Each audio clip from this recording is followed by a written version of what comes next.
Why aren't you eating? You are going to die if you don't. If he were in my place, would he let someone else feed him like this?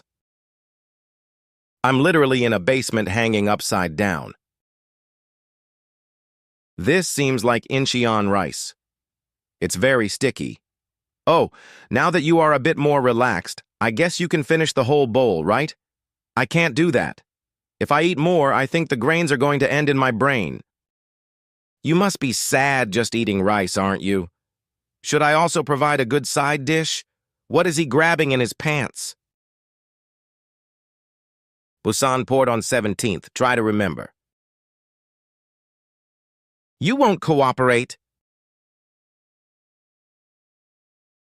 Don't come any closer, you freak! I think I know who it is.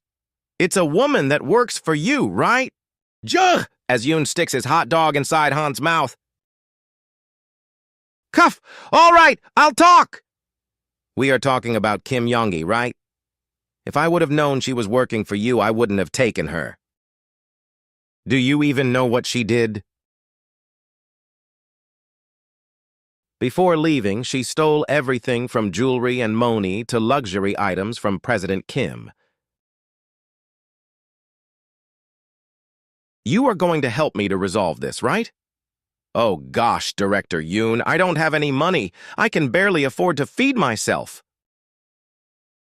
UUL, at my age, I sometimes make very bad financial decisions. I'm not that old after all. Aren't you going to talk? Director Yoon is still holding on to his hot dog. Open wide.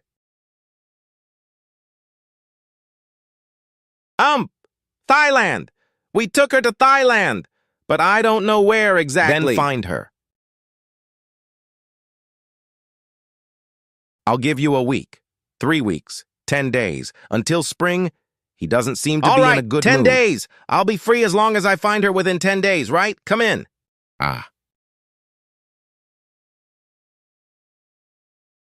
If you fail me, you are dead.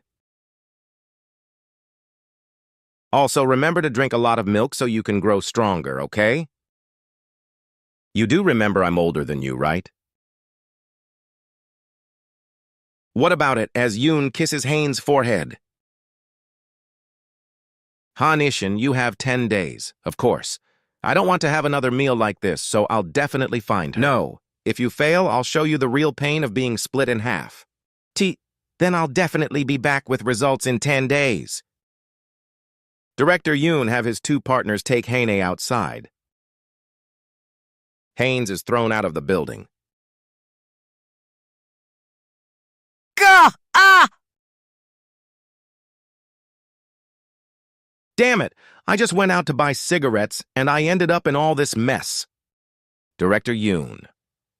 I changed my mind. You have 1 week. You Haynes crazy makes a bastard! Quick call to a Emrys, Kim Yongul. Haynes wait for Mrs. Kim to pick up the phone. Sir Aishin, yes, how have you been, Mrs. Yongi? Great! What about you? Director Yoon found out. You should get rid of your phone. You didn't tell him where I was, right? Of course not. I called you so you can be vigilant. Mr. Ishin, thank you. President Kim, that bastard. I thought I got rid of him. I won't be able to contact you anymore, Mrs. Yongi. Please take care. Haynes opens door to see his associate. Oh, boss, welcome. What is that liquid on your face? What were you eating? Haynes sits down after a long and stressful day. He wanted to find Kim Yongi, so I told him we sent her to Thailand. We should leave Busan I told Director Yoon that I would help him to find Mrs. Kim Yongi. Haynes' associate is shocked. Hey, how can a grown man like you spill food like that? Haha, what are you laughing about? At first, this looked like a great job to do. It was an easy task to help a worker of the perverted President Kim, but I didn't know Director Yoon would get involved. The 500 million won payment we got from Mrs. Kim Yong initially seemed great, but if I knew things would get so complicated, I would have asked for more. We have to keep our end of the deal if we want our business to succeed. I think you just feel sorry for her. If you are done, let's go already. If you are done, let's go. The two leaves the building swiftly.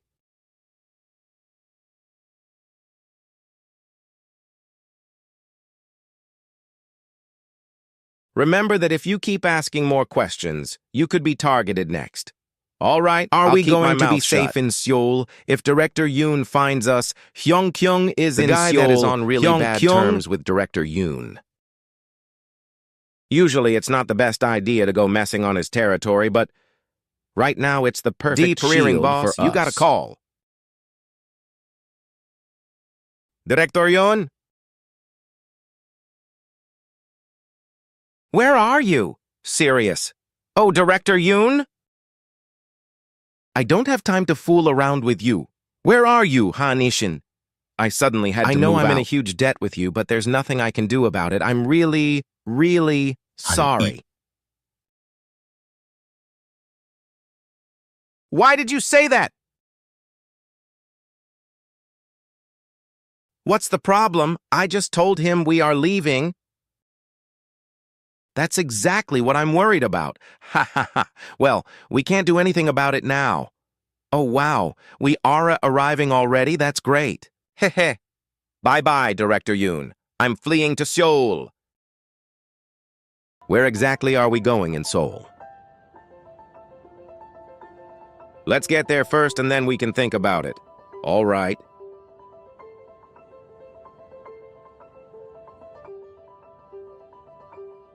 Don't you feel anxious about this? About what? About running away from Director Yoon like this. Why would I? Director Yoon won't be able to catch us in Seoul. Also, Hyung-kyung will be there, so everything should be fine. It's getting dark. Should we rest in a motel before going into the city? Yes, let's do that. We don't have rooms available. Why would you come so late without a reservation? But this is a motel, not a hotel. I guess we didn't think about the amount of people that come to the city for the new year. Even a shabby motel like this is full. How many times do we have to keep asking for free rooms like this? At this rate, gas expenses will be steep. Let's go to Gangnam. I know someone there. We should have come here first. This place is amazing. If you were able to live in a place like this, why were you in Busan? It's not mine. Then whose? It's been 4 years. An acquaintance of mine. Let's go in. You came back? Who's that? Long time no see, Sung-tae. This is my friend. I'm sorry for bothering you, but we need to crash here for a bit. Come in! I'm sorry for coming so suddenly. Have you eaten already? I was about to— Oh my, isn't that young Master Ishin? Long time no see. I made a lot of rice. If you haven't eaten, please eat with us. Young Jintae's anniversary is pretty soon. Already? How many days for that? I'm joking, it's the 28th, right? That's right. Are you going to go to his anniversary ceremony? A tense atmosphere is formed. Because of him, Sung-tae is like that, and you are in a lot of trouble. You are misunderstanding it, ma'am. I'm not. You barely managed to get away without being invested. Gated after all the mess he dabbled in. Hyung, do you still hate Jintae Hyung too? Why would I hate him? What I think of it's— nothing really. Whenever I think too deeply about it, my head starts to hurt. I should stop thinking about this. Young, can't you stay here a little longer? This is your house too. What are you talking about? This is your house. It's time to go to sleep. Let's go. I don't want to sleep alone. We have to buy a floor mattress. That's a waste of money. By the way, who's that guy? What? The stuttering guy. Hey, don't call him that. Then tell me who he is. Sungtae. Why is he limping and stuttering like that? Something happened in the past. Go to sleep already. We should go to a real estate agency tomorrow to help us look for a cheap room. Why don't you want to stay here? Isn't it better to live here? How many times do I have to tell you that this isn't my house? Talking with you is always so frustrating, boss. Me? Frustrating? Right now you are being frustrating too. That other guy is the reason you can't make any money even if you work really hard, right? I know you always send your money to someone else. Are you paying for his life expenses? Aside that, there's something else I was wondering. The lady from before called you young master. Why was that? I just used to work for a big company. What company? Yan Hyop has been very talkative today. Now that I think of it, it's been 2 years since we first met each other. But we never asked or talked about our past before. Yan Hyop, I'm tired. Let's go to sleep. Talking with you has exhausted me. I'm sorry. Director Yoon texts Han's phone, "You bastard. If I catch you, I'll turn you to dust. Remember that." Han feels pressured, nervous, and exhausted. What is it? Message eliminated. Let's go to sleep, boss. Let's go meet a real estate agent tomorrow and look for a new place. I want a place with a new water heater. We can make a new home for ourselves. Should we also change our names? Han's face makes a slight grin. Director Yoon would still find us even if we do that. Even so, we can get everything done tomorrow. Come to think of it, we have a ton of things to do tomorrow. How are we going to get everything done? Also, did you find it? I did! A cute white dog laying down in grass. He was sleeping on someone's courtyard. Why did you come all the way here when it's so cold outside? I was going to bring it to your house. I was surprised when I saw you, Grandpa. I haven't gotten used to being alone. You should come visit me to play chess sometime. All right. Yes, real solutions here. Oh, it happened again. I already changed my phone. It can't be Director Yoon, right? Either way, I always need to pick the phone in case it's for work. Well, I hope it's nothing serious.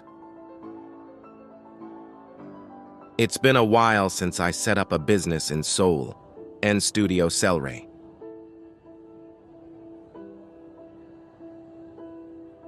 Although most of our requests are either from weird teenagers or are just small jobs. Like the request from this old man that wanted us to find his dog.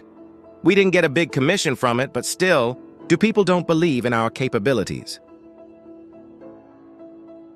Do people not believe in our capabilities? Has improved a lot at the job. Han Ishin. Come to think of it, where is he? Since we came to Seoul, he's always outside. He never returns before nighttime. He wasn't always like that, sulking. Well, if I was him, I would also go out a lot. I moved, my general. You are losing because you are not paying attention. Play properly. Oh no, I didn't mean that. TSK, is there anything bothering you? Not really. Wait a second. Take this. What is it? It seems my dog really likes you. He isn't usually that calm and friendly if he doesn't like the scent of someone, so I'm sure he would also like you to come visit us. Do you think that would be enough as payment? Grandpa!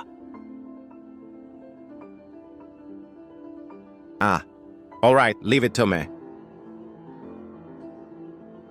This works great for me. As he said, his dog really seems to love seeing me. Take care. I can't believe I had to get money from an old man like this, and I think I got closer to him in the process. But the cost of living in Seoul is so expensive that this is necessary. We need to get better requests to keep the business afloat. I should discuss it with my business partner. Wait. Business partner? I got a call again. Yes? Real Solutions here. Real? What a farce of a name. Director Yoon. Who is it? Is it you, my little Yane? I told you we should meet later. A simple call like this isn't enough. Nice try, Han Ishin. I know you're feigning that voice with a hand over your nose. Oh wow, Sis. Director Yoon, you really don't let anything slide. It's so good to hear your voice again. And what do you mean by farce? Director Yoon, Studio Se Terituja Premium Pizza Cafe, I came to Seoul because of an emergency. Didn't I tell you that before on the phone? Do you really think I'm going to believe that? You left so I wouldn't be able to catch you in Busan. Goodness, it really hurts that you think that way. Director Yoon, how do you expect to find a woman who was so determined to disappear? You haven't even been able to find her yourself. Don't you think so? And what about it? I can't find her. I'll be changing my phone number again. So there's no use to call this number again. I'll hang up. Phoo! What should I do now that Director Yoon has found me? Maybe I should focus on making enough money to flee elsewhere. Real Solutions. For now, I'll have to call Yeon Hyop. IDK. My head hurts. Han Ishin, are you really calling a different man after just hanging up on me? Han panics and almost drops phone. Be careful. That seems like a new phone. Hello? Oh wow, Director Yoon. You look so cool wearing Seoul clothes. Where are you going? I'm not going anywhere. It's just that I've been practicing moonwalking lately. I wanted to show off my skills to you. Haha, now it's time to escape. Catch that bastard. Catch him and strip him of everything before bringing him to me. Oh, shit!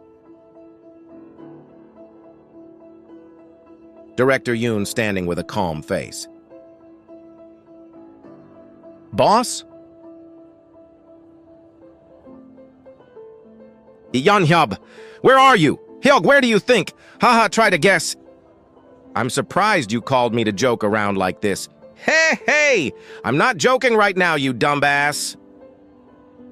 What? What happened, boss? Boss! Come here, you bastard! The dog from before is sitting on stairs. Boss, I'm at the gas station near the office. Wait for me right there. Hyop is waiting beside car. Let's go, quick! I finally lost them. Hi up, where were you? I was working. What's up with those guys? Why were they chasing you? They work for Director Yoon.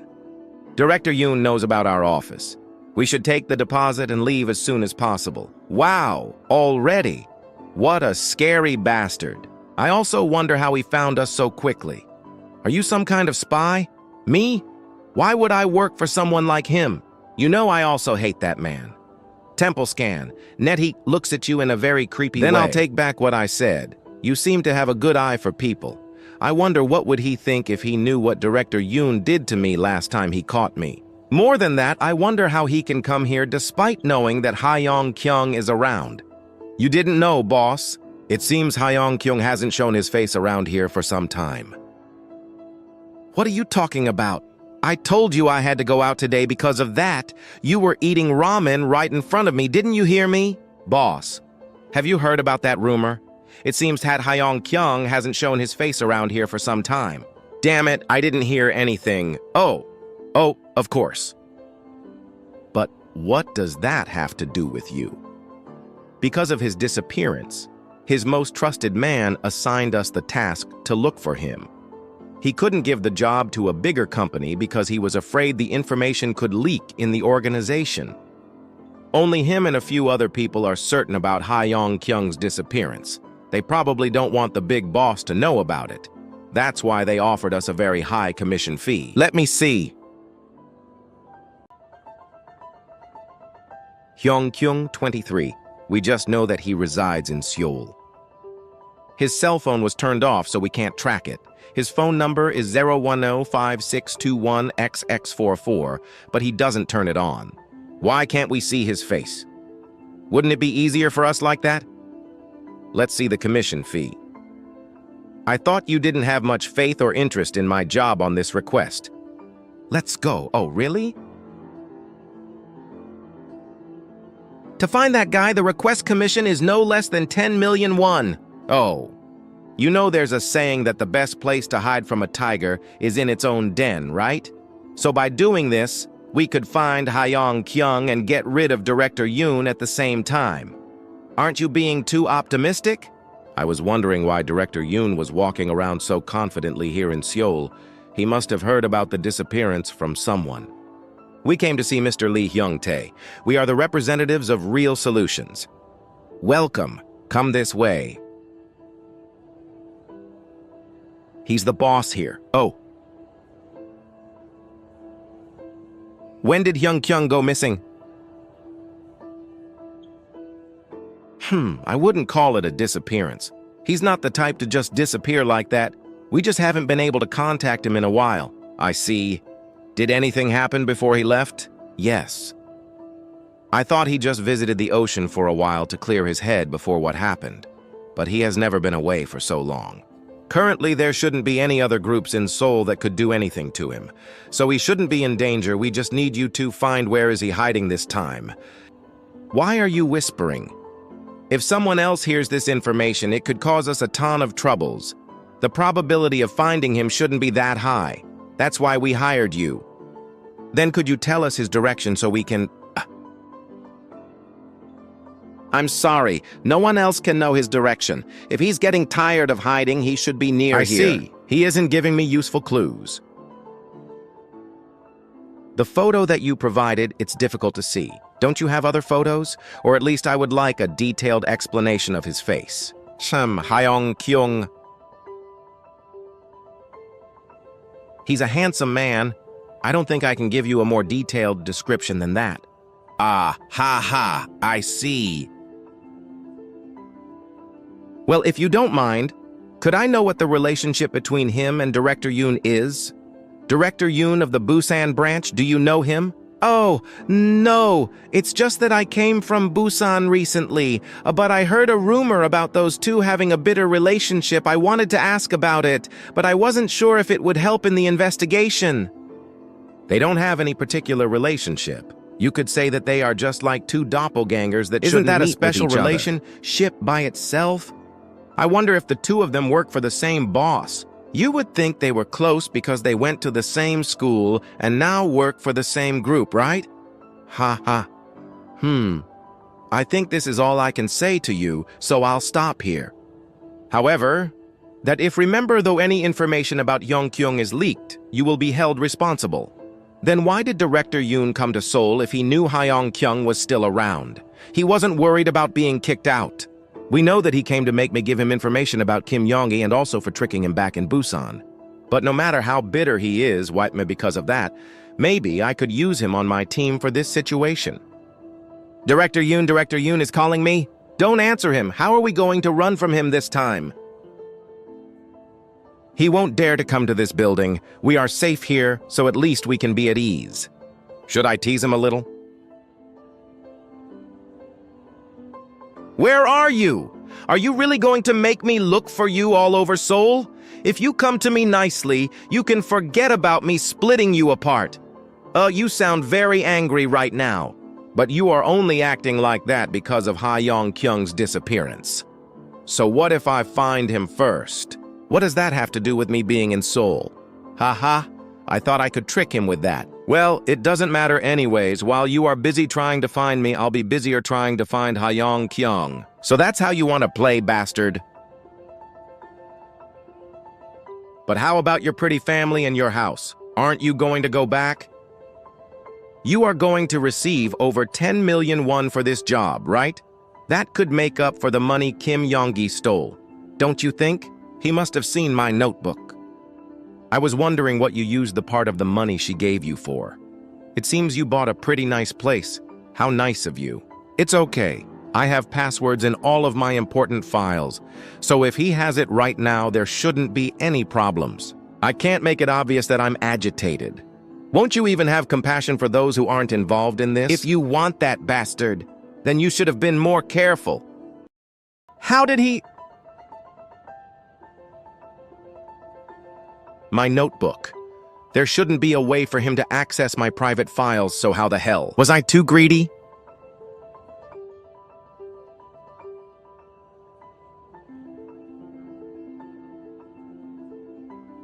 Hey, Director Yoon, you bastard, leave the notebook. We'll go look for it in person alone, Hey! What's wrong? What are you doing? Why are you so scared of Director Yoon? Even if we don't find Yong-kyung soon, it's going to be difficult for someone like him who operates in Busan to track us here. Do you think so? How many of his men do you think he can bring to Seoul just for us? It's probably just the two big guys that tried to catch us before. You already heard it from Mr. Lee Ha-yong-tae. Director Yoon doesn't usually move around Seoul. So don't worry, we just have to get back your notebook. Let's go! Oh, you are here, Mr. Han? That bastard, how can he act so shamelessly innocent right now? My dog came all the way here because he wanted to see you again. Hig, I'm surprised he got so fond of you even when he knows you're not a woman. Although I think he may not realize the difference. It seems you are pretty popular, Mr. Han. You have all kinds of dogs chasing after you. Dog, go get that laptop! Go! I think I should be leaving now. Oh, right, Grandpa. I should return the 30 Arzaren one he gave me. Han reaches inside of his jacket for the money. He might think I'm trying to do something if he sees me giving him money. You look very handsome today. See you later. K-Heart 2, thank you. I already made copies. Now, whenever I need to find you, I just have to knock on your pretty little house. Director Yoon. I genuinely can't find Kim Yong-gi anymore. I know you can't, but I already did. Kim Yong-gi. If she wasn't so greedy, I wouldn't have caught her. She went about selling stuff from pawn shop to pawn shop until we caught her. Boss, did she spend more than 500 Sao won? Why? Are you going to pay for her? I don't think you have a choice on this. The price of those stolen goods were registered as 10 times their value for her debt. She tried to live a very fancy life with stolen money, spending about 400 hour and one a month. Then you don't have any more business with me, right? We didn't catch her thanks to you, and we incurred a lot of expenses in order to do it ourselves. We did receive a specific request from Mrs. Kim Yongi, though. She didn't want us to charge all those expenses. Then give me that USB. When did I tell you that you were in the clear now? I think you are mistaken. What should I make you do now? I don't understand why you don't stop messing with May.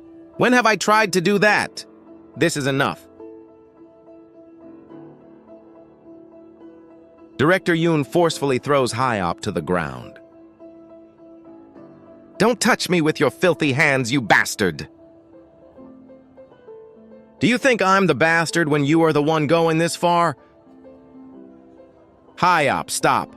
Director Yoon, stop this and return to Busan. We won't see each other again in the future. What if I stay in Seoul? What if I'm the one that got rid of Hyong Kyung in order to do that? Do you think we won't run into each other if I do that? Director Yoon got rid of him. That's not true.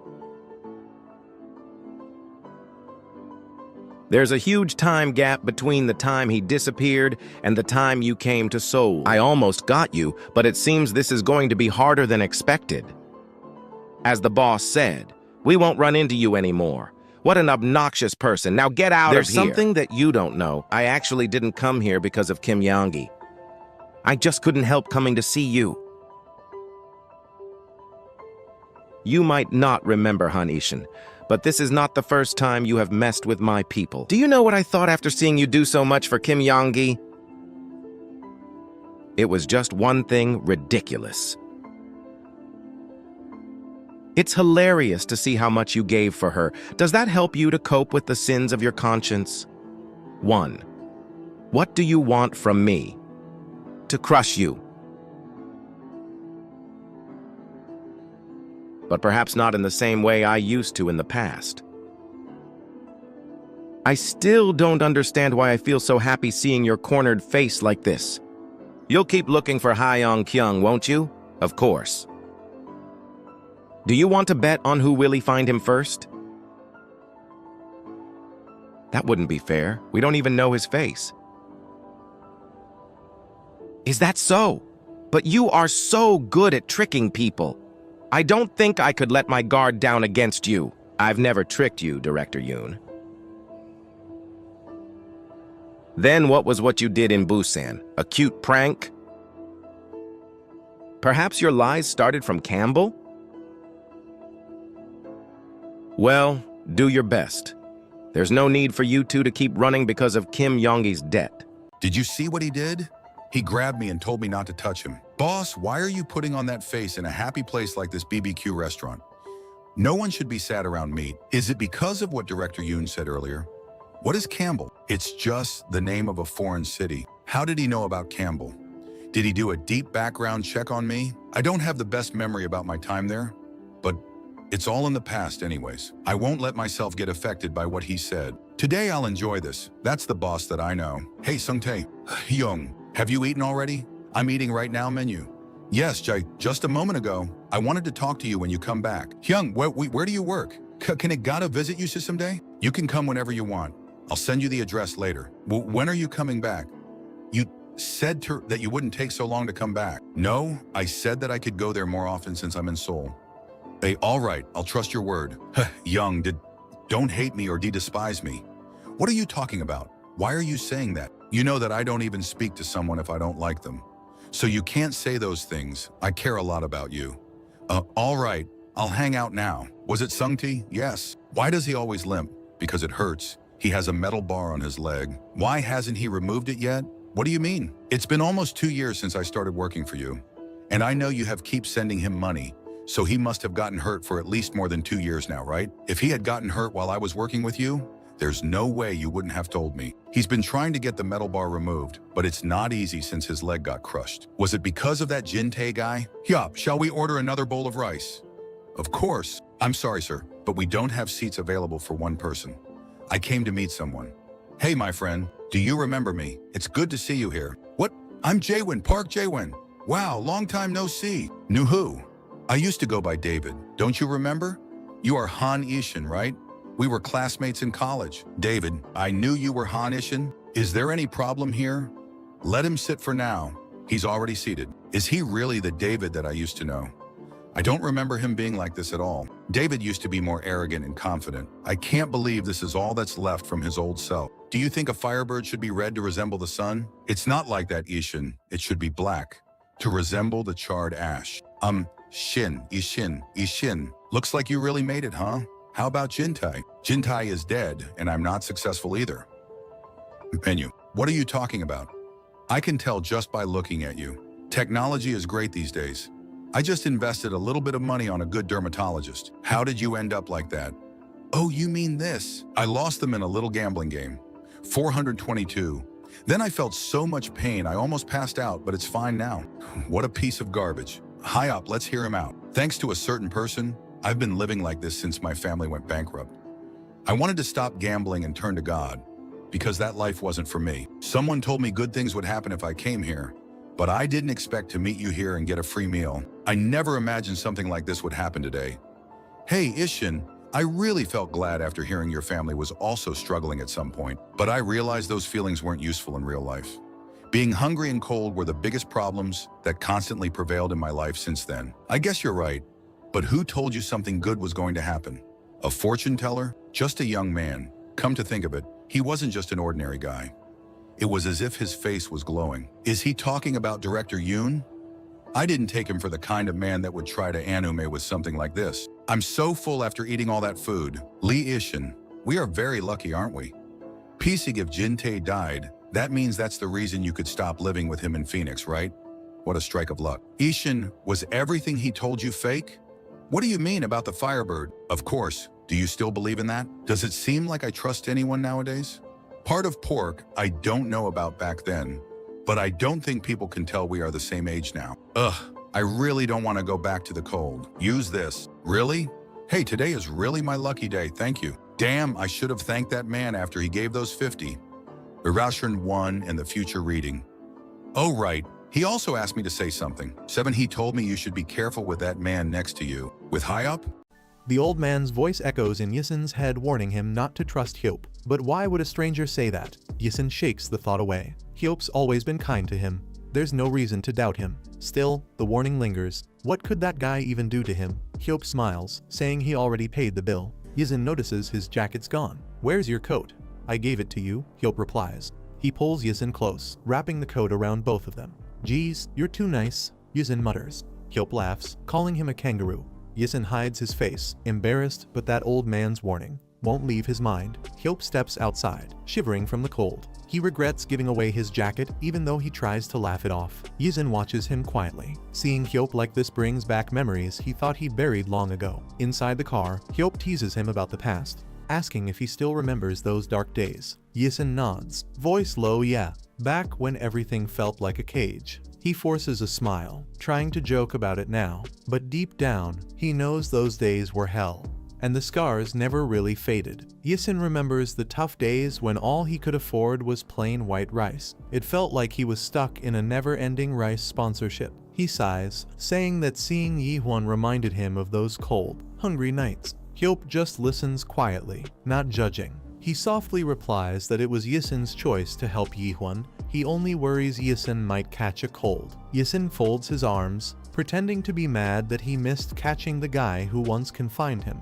Hyop chuckles, turning on the seat heater. Let's go home, he asks. Yisun exhales, his voice calm. Yeah, let's go. Yisun recalls how tough his life used to be, cold nights, no warmth, and nowhere to go. But now, at least he has a home to return to. Even if it's small, it's his. He remembers finding a strange letter, the one left behind by the man who confined him. The words still echo in his head, "You will die by your greed." That message changed him. Since then, he's learned to want less, to live quietly, and stop chasing what destroys peace. But even now, his anger burns, no matter how much time has passed. Once he finds that man, he'll make sure he pays for everything. Hyop stretches as he changes clothes. Yisun reminds him he should probably buy a new jacket after all. He already has a low body temperature. Hyop waves it off, saying the weather will get warmer soon. He'll buy a new one later, if he really needs to. Meanwhile, Yisun checks his pockets and realizes he still has some money left. But then his expression changes. A sudden realization hits him hard. The cash he was supposed to return 300,000 won is still in the jacket he gave to Yihwan. Somewhere out there, Yihwan is already holding that money with a smug smile. Yisun clenches his fist, muttering under his breath, "Just great." Yisun nervously asks if Hyop is angry, but Hyop just smiles, saying it's fine, though his calm tone feels heavier than usual. In the next moment, his knuckles crack loudly, a silent warning that sends chills down Yisun's spine. Panicking, Yisun blurts out an apology, saying he forgot about the money. He tries to lighten the mood, offering to give Hyop all the noodles next time they eat together. Hyop chuckles softly, finding the whole thing ridiculous. Yisun looks up, confused, unsure if that laugh means forgiveness or trouble. Hyop laughs it off, saying he was just acting. Yisun sighs. He already expected something like this the moment Hyop gave away his jacket. Hyop shrugs, saying they should just accept that they donated 300,000 won to that bum. Yisun frowns, asking why he's calling the man garbage. Hyop explains that the man's a drunk gambler, total trash. He's sure the money's already gone by now. Yisun stays quiet for a moment. Even if that man was a mess, calling him trash still feels too cruel. He looks down, repeating the word softly, trash. Maybe it's not just about that man. Maybe he's thinking about himself, too. Yisun reflects quietly. He could have easily ended up like Yihwan, lost and broken.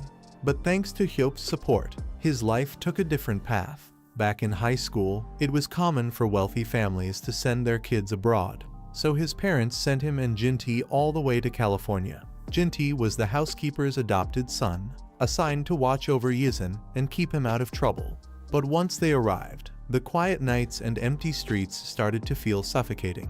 Yisun sighed, staring out the window, wondering why he had to cross an entire ocean just to end up in such a dull place. Feeling restless, Yisun stands up and grabs his coat. He tells Jinti he's heading out, staying in just isn't cutting it tonight. With a playful grin, Yisun pats Jinti's head and asks if he wants to come along, maybe hit a party together. Jinti sighs, knowing exactly where this is going.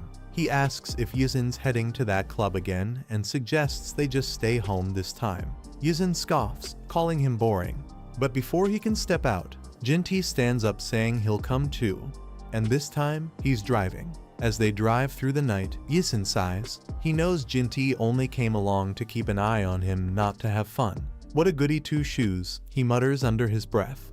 The car speeds down the quiet streets, engine roaring as the neon lights blur past. Moments later, the bass from the club hits like thunder, people dancing, music blaring, lights flashing everywhere. Yisun slams his drink down on the counter, frustration bubbling inside. The night's just begun, but something about it already feels off. Yisun gulps down another drink, feeling the burn slide down his throat. That hits the spot, he mutters, barely holding his balance. The crowd around him blurs as he stumbles, accidentally bumping into someone. He hiccups, blinking through the haze. "Oh, sorry," he slurs out, his voice soft and unsteady. The man he bumped into turns, eyes sharp and cold. He doesn't say a word, just stares. Something about that look sends a chill down Yisun's spine. Jinti walks through the crowd, holding a drink. He spots Yisun across the floor, looking dazed and off balance. "Yisun," he calls out, concern flickering in his eyes. But before Yisun can steady himself, he bumps into the same man again. The stranger grabs his collar, yelling angrily. Yisun tries to apologize, slurring, but the man doesn't care. Jinti rushes forward, trying to stop them before things get ugly. "Yisun, stop," he shouts, but the tension's already boiling. The man sneers, smirking arrogantly. "Are you two some kind of couple?" he mocks, his voice dripping with contempt. Jinti freezes, fists tightening as the crowd starts to stare. Yisun snaps, his anger explodes as he lunges forward, shouting furiously. Jinti grabs him from behind, struggling to hold him back. "Stop it, Han Yisun," he yells. Jinti forces Yisun's arm down, pulling him toward the exit. "Let's go," he says firmly, not giving him a choice. The man they left behind watches silently, his expression dark and unreadable. Yisun stumbles out of the club, the sound of music fading behind him replaced only by the echo of his own heavy footsteps. Yisun shouts in frustration, demanding to be left alone.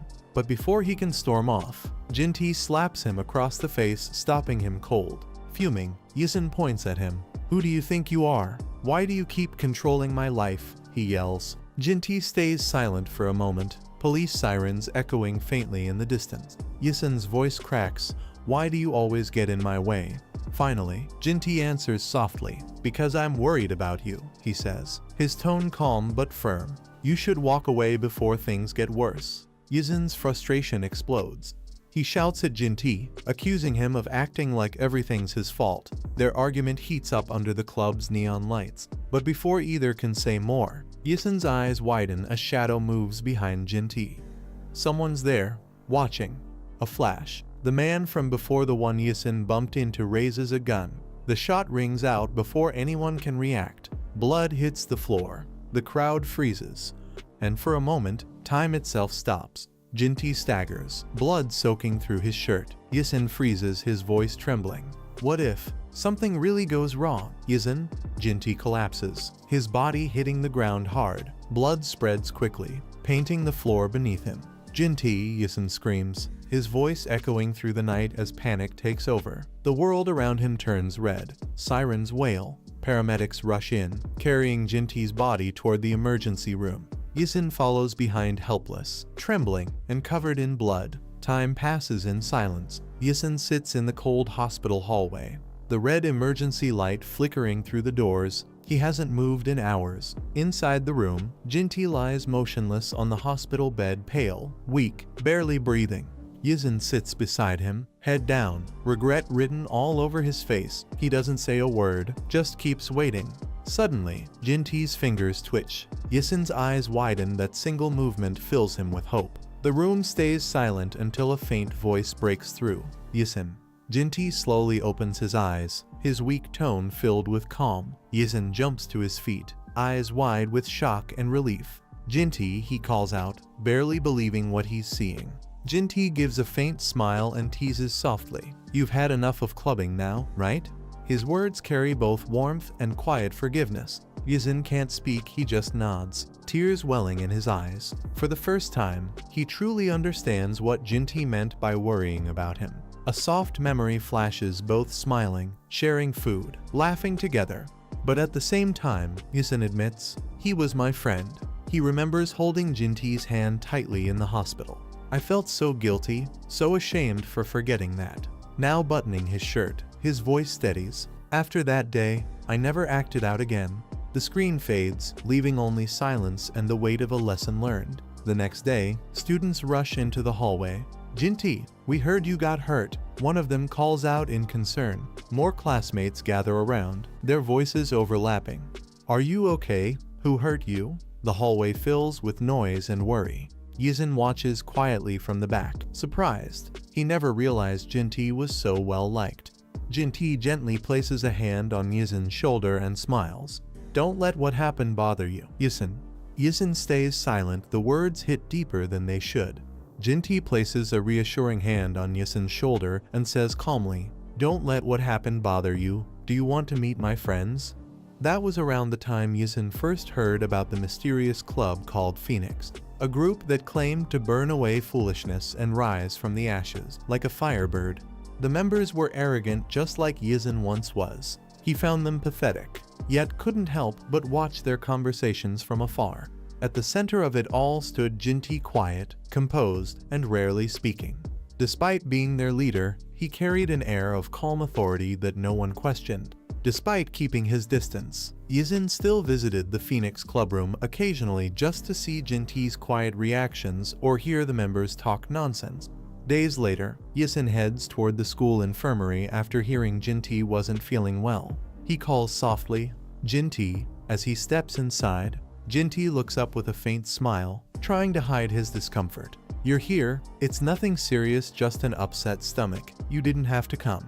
Yisun asks softly if Jinti's feeling better. Jinti smiles faintly, saying he's hooked up to Enrollment 4 and the doctors promised it'll help him recover soon.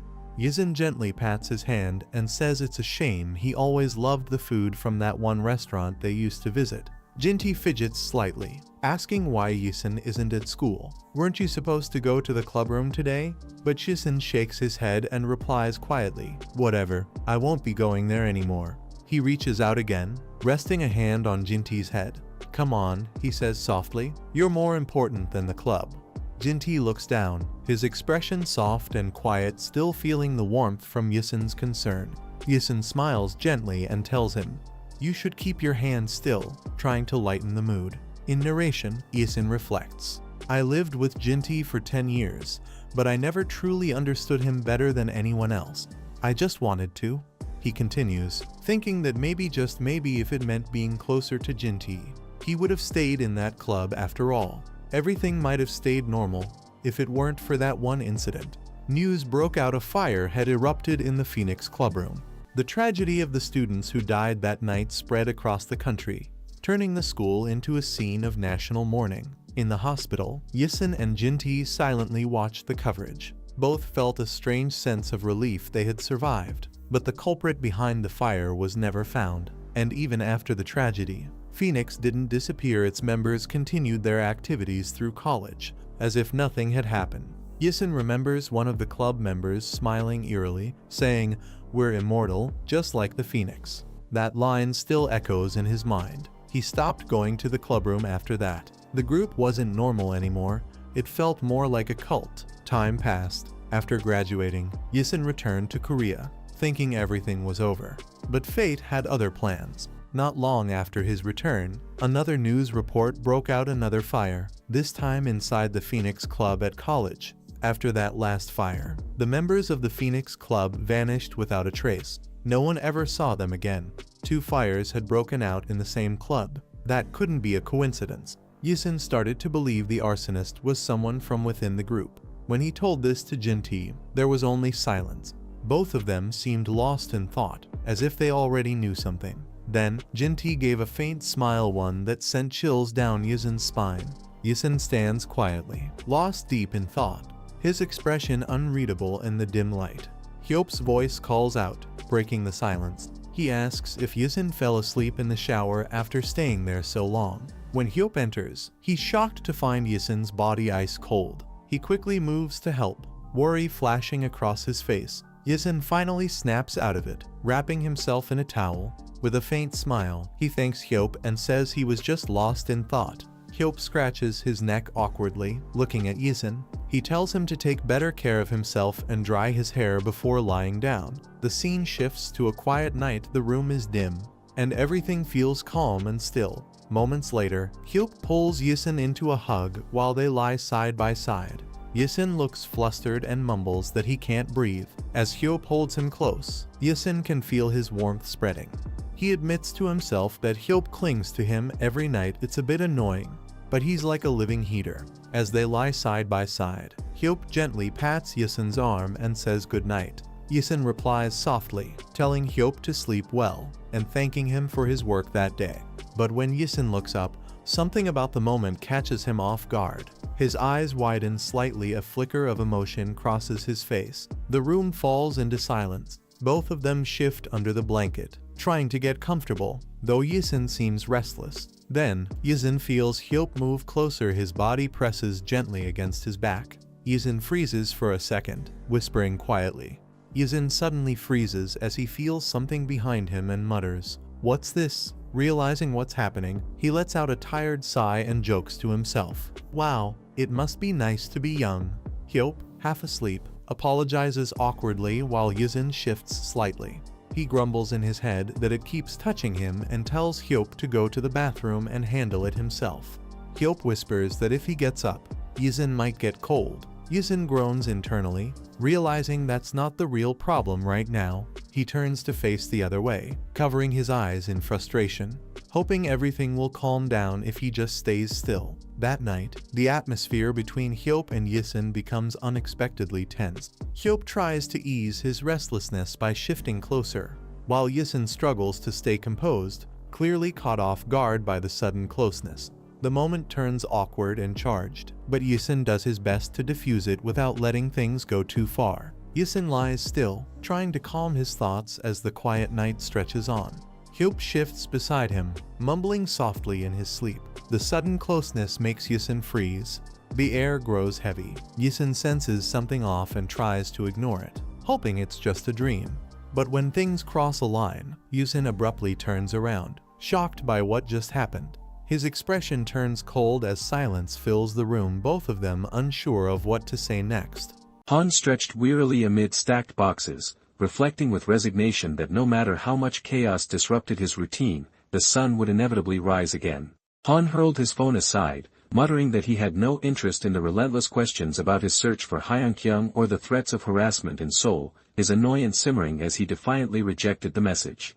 In a brightly lit office, Han, the confident and relaxed leader, stretched with a cheerful smile, as he says let's get started. In a quiet, sunlit room, Hyup stood with a phone and a tray in hand, his thoughtful gaze betraying his uncertainty as he wondered whether he should reach out to Galyong about Hyunkyung. Han settled into his chair with a calm yet determined air, assuring the others that Galyong might hold the answers they sought and insisting he should handle it since they were still preoccupied. Han's composed expression filled the frame as he calmly entrusted the responsibility to someone else, signaling his trust and steady resolve. Then, as the calm persisted, Han lifted his cell phone and quietly answered, his measured voice underscoring the steady confidence in the air. On a shadowed evening, Hyup stood clutching his phone, worry etched across his face as he asked if he should end the call, sensing Lee Go-young's labored breathing on the other end. On the edge of a tense confrontation, Han's apprehensive gaze settles on the smirking figure by the phone as Ji Go-young, newly introduced with a calm demeanor, enters holding a laptop, prompting Han to brace himself for yet another difficult encounter and recall that Ji Go-young works in the field of information. On a stark white canvas, the narrator reflected on frequent dealings in Busan, acknowledging that despite the steep price, the detailed and valuable information made the transactions worthwhile. Then, memories of an awkward encounter surfaced as Han recalled how Galyong, tall and infatuated, once flirted boldly with him, drawn to his smaller stature, while a flurry of pink hearts hinted at the playful trouble that followed.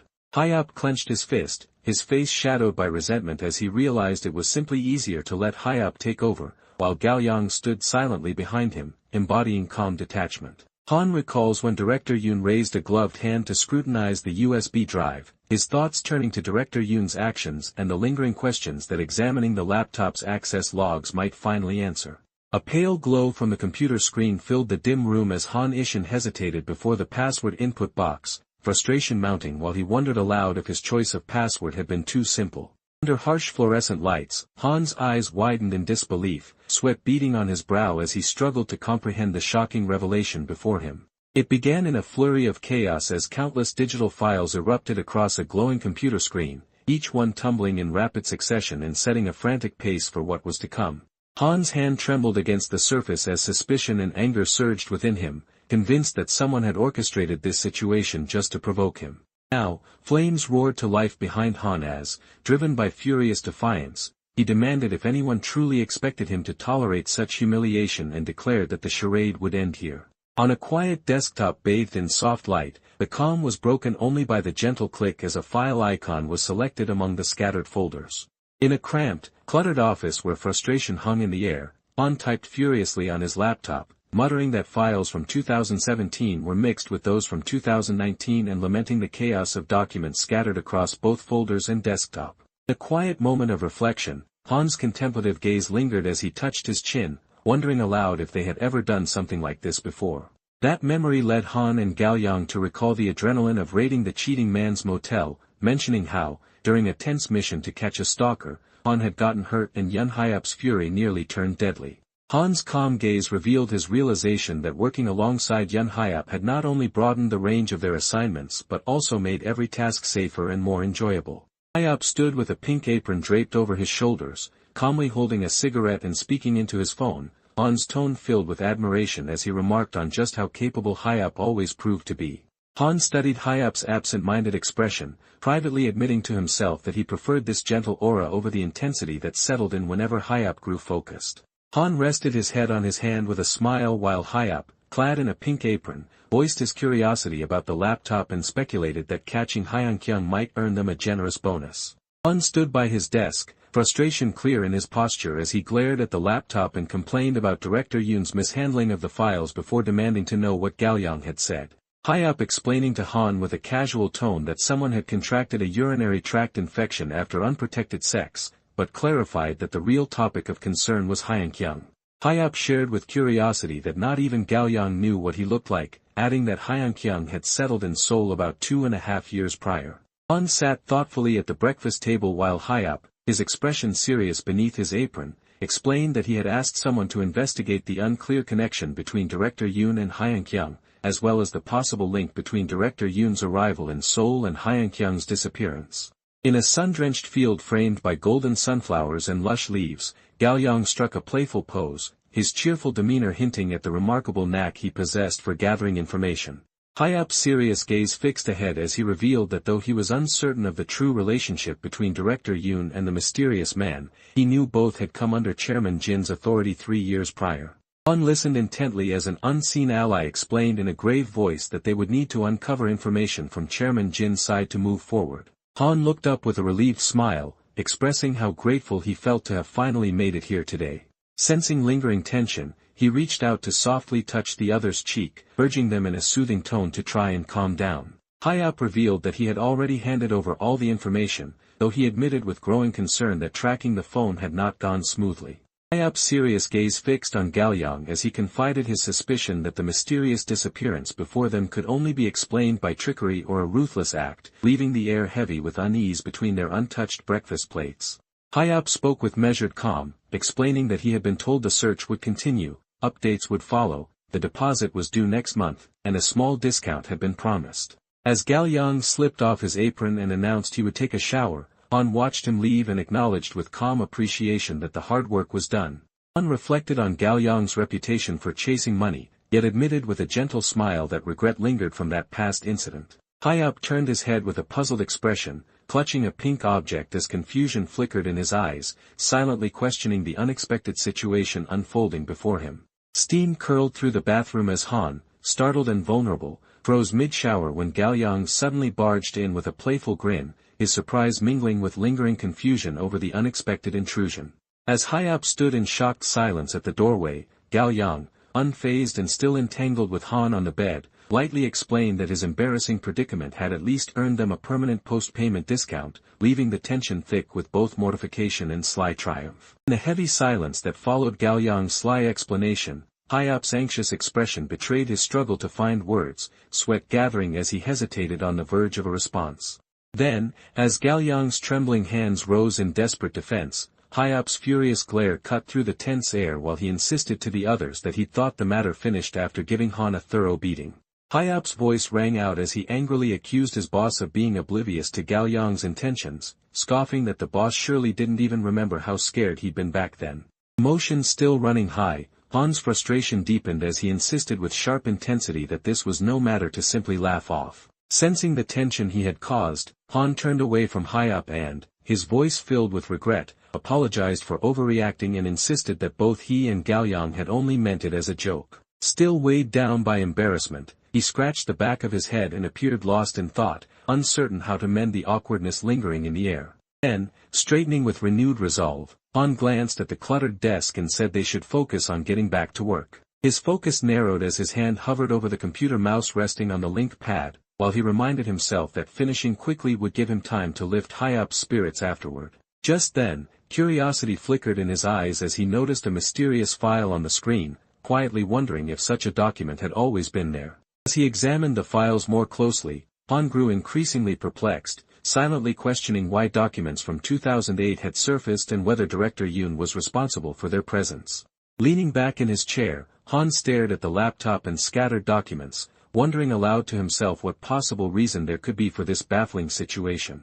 Just as his question hung in the air, the laptop screen displayed the stark announcement of Hajin Construction's bankruptcy, prompting Han to murmur a stunned, solemn reaction at the weight of the news. A sudden torrent of memories overwhelmed Han, his shocked and troubled face revealing how those painful moments he had tried so hard to bury now surged back with relentless intensity.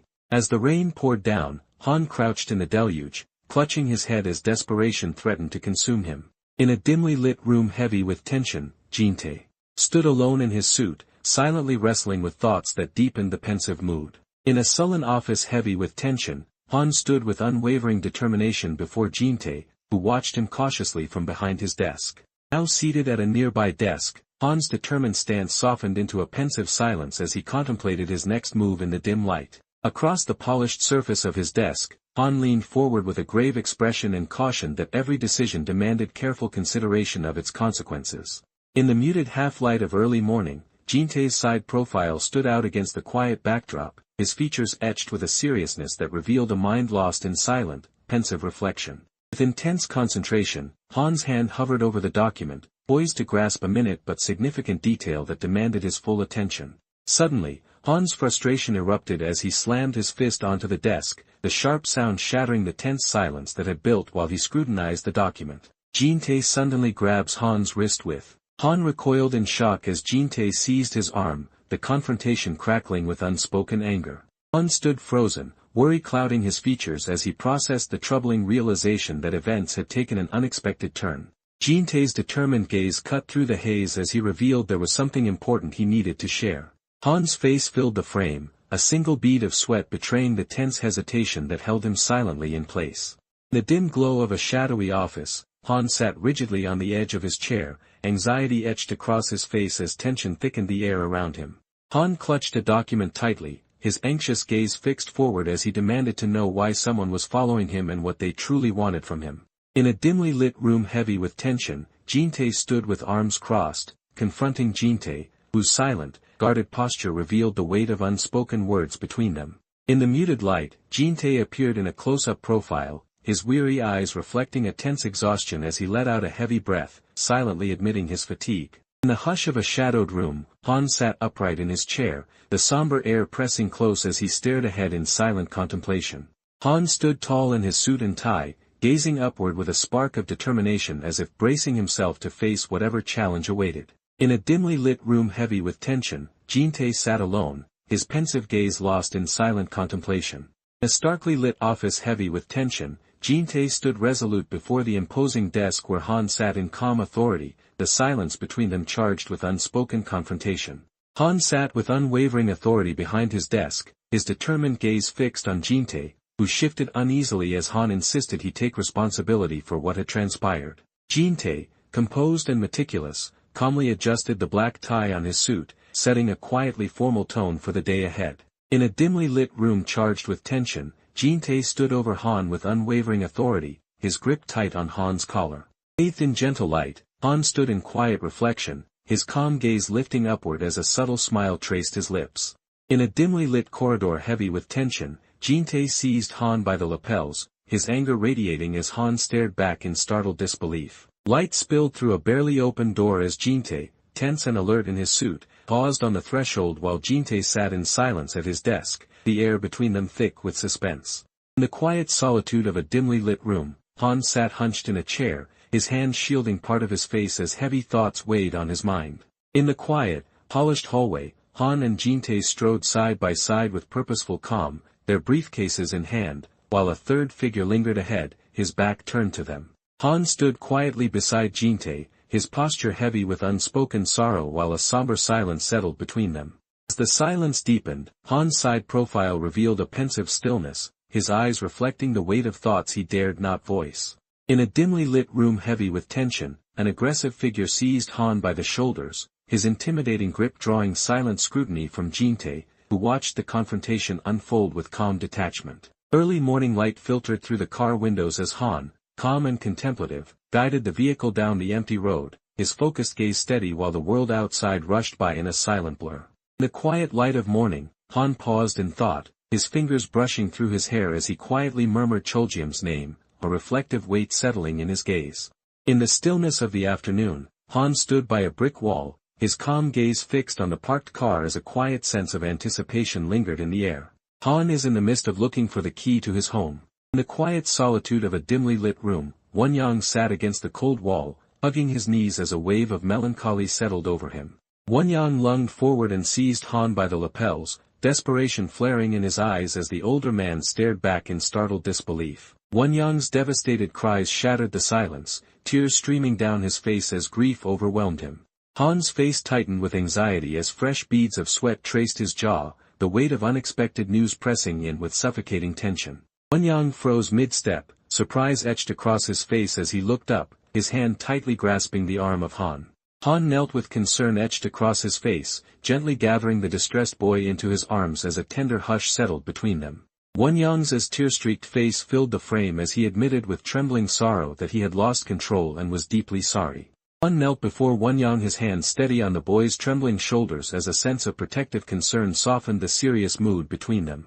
Han recoiled in shock as he faced Won-yang, whose guarded posture only deepened the uneasy silence between them. Now, just outside that charged room, Han dropped to his knees at the warm-lit doorstep while Jin-tae towered above him, the unspoken tension thickening in their quiet, unresolved standoff. Han knelt beside a trembling Won-yang, his protective embrace offering a wordless promise of safety as concern and tenderness filled the space between them. Won-yang stood trembling with anxiety, his fist clenched tightly as he faced Han's silent, unyielding back. On the rain-slick pavement, a single black and red stiletto heel lay abandoned, casting a mysterious shadow that hinted at the secrets left behind. Jin-tae appears before the two of them and asks who's the boy.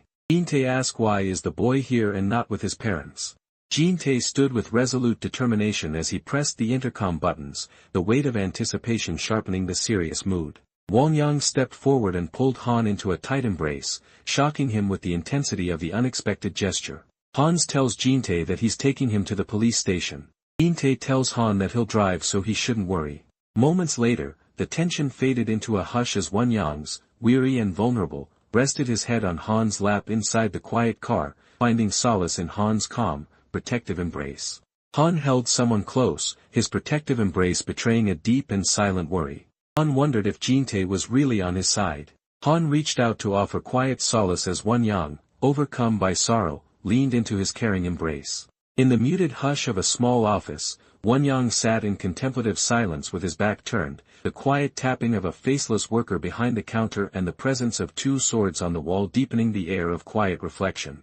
Won-yang stood alone, his uneasy gaze darting beyond the frame as worry traced sweat along his brow. As the heaviness in the air deepened, he lowered his eyes in troubled reflection while Han and Jin-tae lingered just behind, their silent concern amplifying his inner turmoil. In the quiet seriousness of a bustling police station office, Won-yang sat diligently at his desk, his focused presence mirrored by Jin-tae at a nearby computer and Han standing attentively by the door, each absorbed in their own silent tasks as the soft glow of monitors illuminated the room's concentrated energy. Won-yang sat rigidly on a chair while Han, beads of sweat on his brow, muttered thoughtfully, betraying his anxious struggle to find a solution. Han burst from the room in a rush, leaving Won-yang frozen in shock as the door swung shut behind him. On a quiet afternoon heavy with anticipation, Jin-tae stood alone in his suit, arms crossed as he gazed thoughtfully into the distance, his expression marked by a deep and serious contemplation. Won-yang observed with quiet curiosity as Han, visibly tired yet resolute, braced himself with the bowling ball, while Jin-tae stood nearby, his composure unbroken amid the tense anticipation. Won-yang's eyes widened in astonishment as Han extended balloon towards him. As the glow faded, Won-yang stood composed with the volleyball in his hands while Han, humble and earnest, knelt before him, reaching for the ball in a moment thick with unspoken resolve. Won-yang, his eyes shining with gratitude, drew a large gift bag close to his chest as another's hands reached out, filling the moment with tender hope. Han sat quietly in the passenger seat, his eyes closed and his composure undisturbed as the world drifted by outside. On a quiet city night, the red traffic light glowed against the darkness, casting a calm yet foreboding pause over the empty street. Inside the car halted by the crimson light, tension mounted as the Jin-tae gripped the wheel with steady focus while his passenger, Han, turned with wide eyes, startled by the heavy silence. Jin-tae's sharp gaze narrowed in surprise as he instinctively demanded to know who had disturbed the uneasy silence.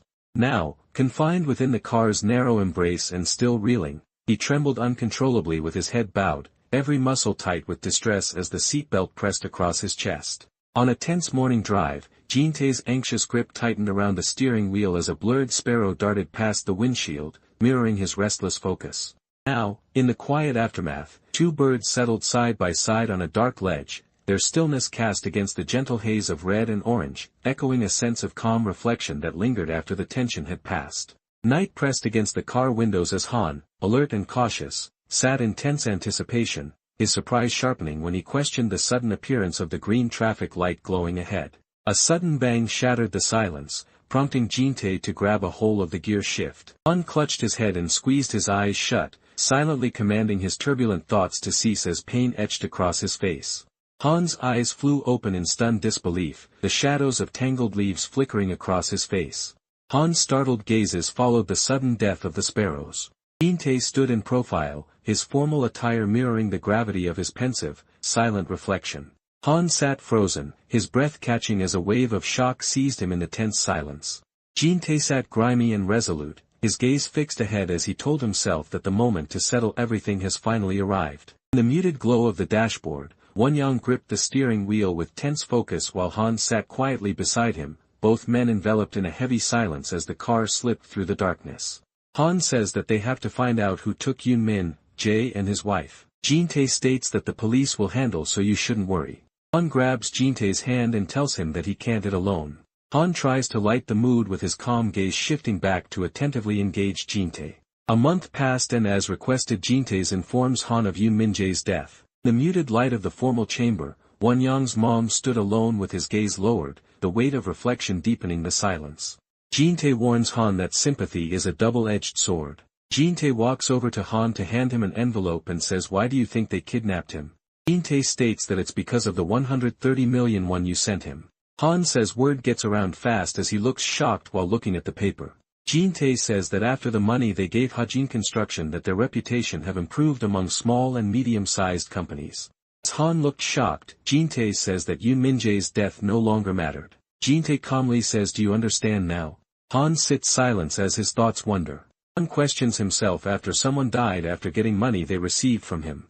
Because of his sympathy and his pride, Yoon-min Jae had a meaningless death. Han trudged alone beneath the gray sky, his briefcase heavy at his side and his posture reflecting a deep, unspoken sorrow. Han remembered the picture he's seen of Won-young, bowed in silent submission. Han stops and states that he doesn't have the decency to face Won-young. Han suddenly turns around to something coming his way fast. Han's face becomes bloody as a rock is seen thrown at his face. A jagged rock hurtled through the tense air, plummeting rapidly toward the ground as a sense of impending danger mounted.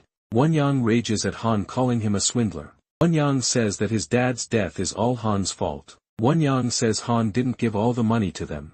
Won-young clenched his bloodied fist in agony, overwhelmed by the desperate realization that everything was slipping beyond his control, telling Han that he also killed his mom. Rain streaming down his face, Han finally dropped to his knees before Won-young, the silence between them heavy with unspoken regret. As the rain continued to pour, Han knelt beside Won-young, steadying him with gentle hands while the weight of their sorrow hung unbroken in the somber air.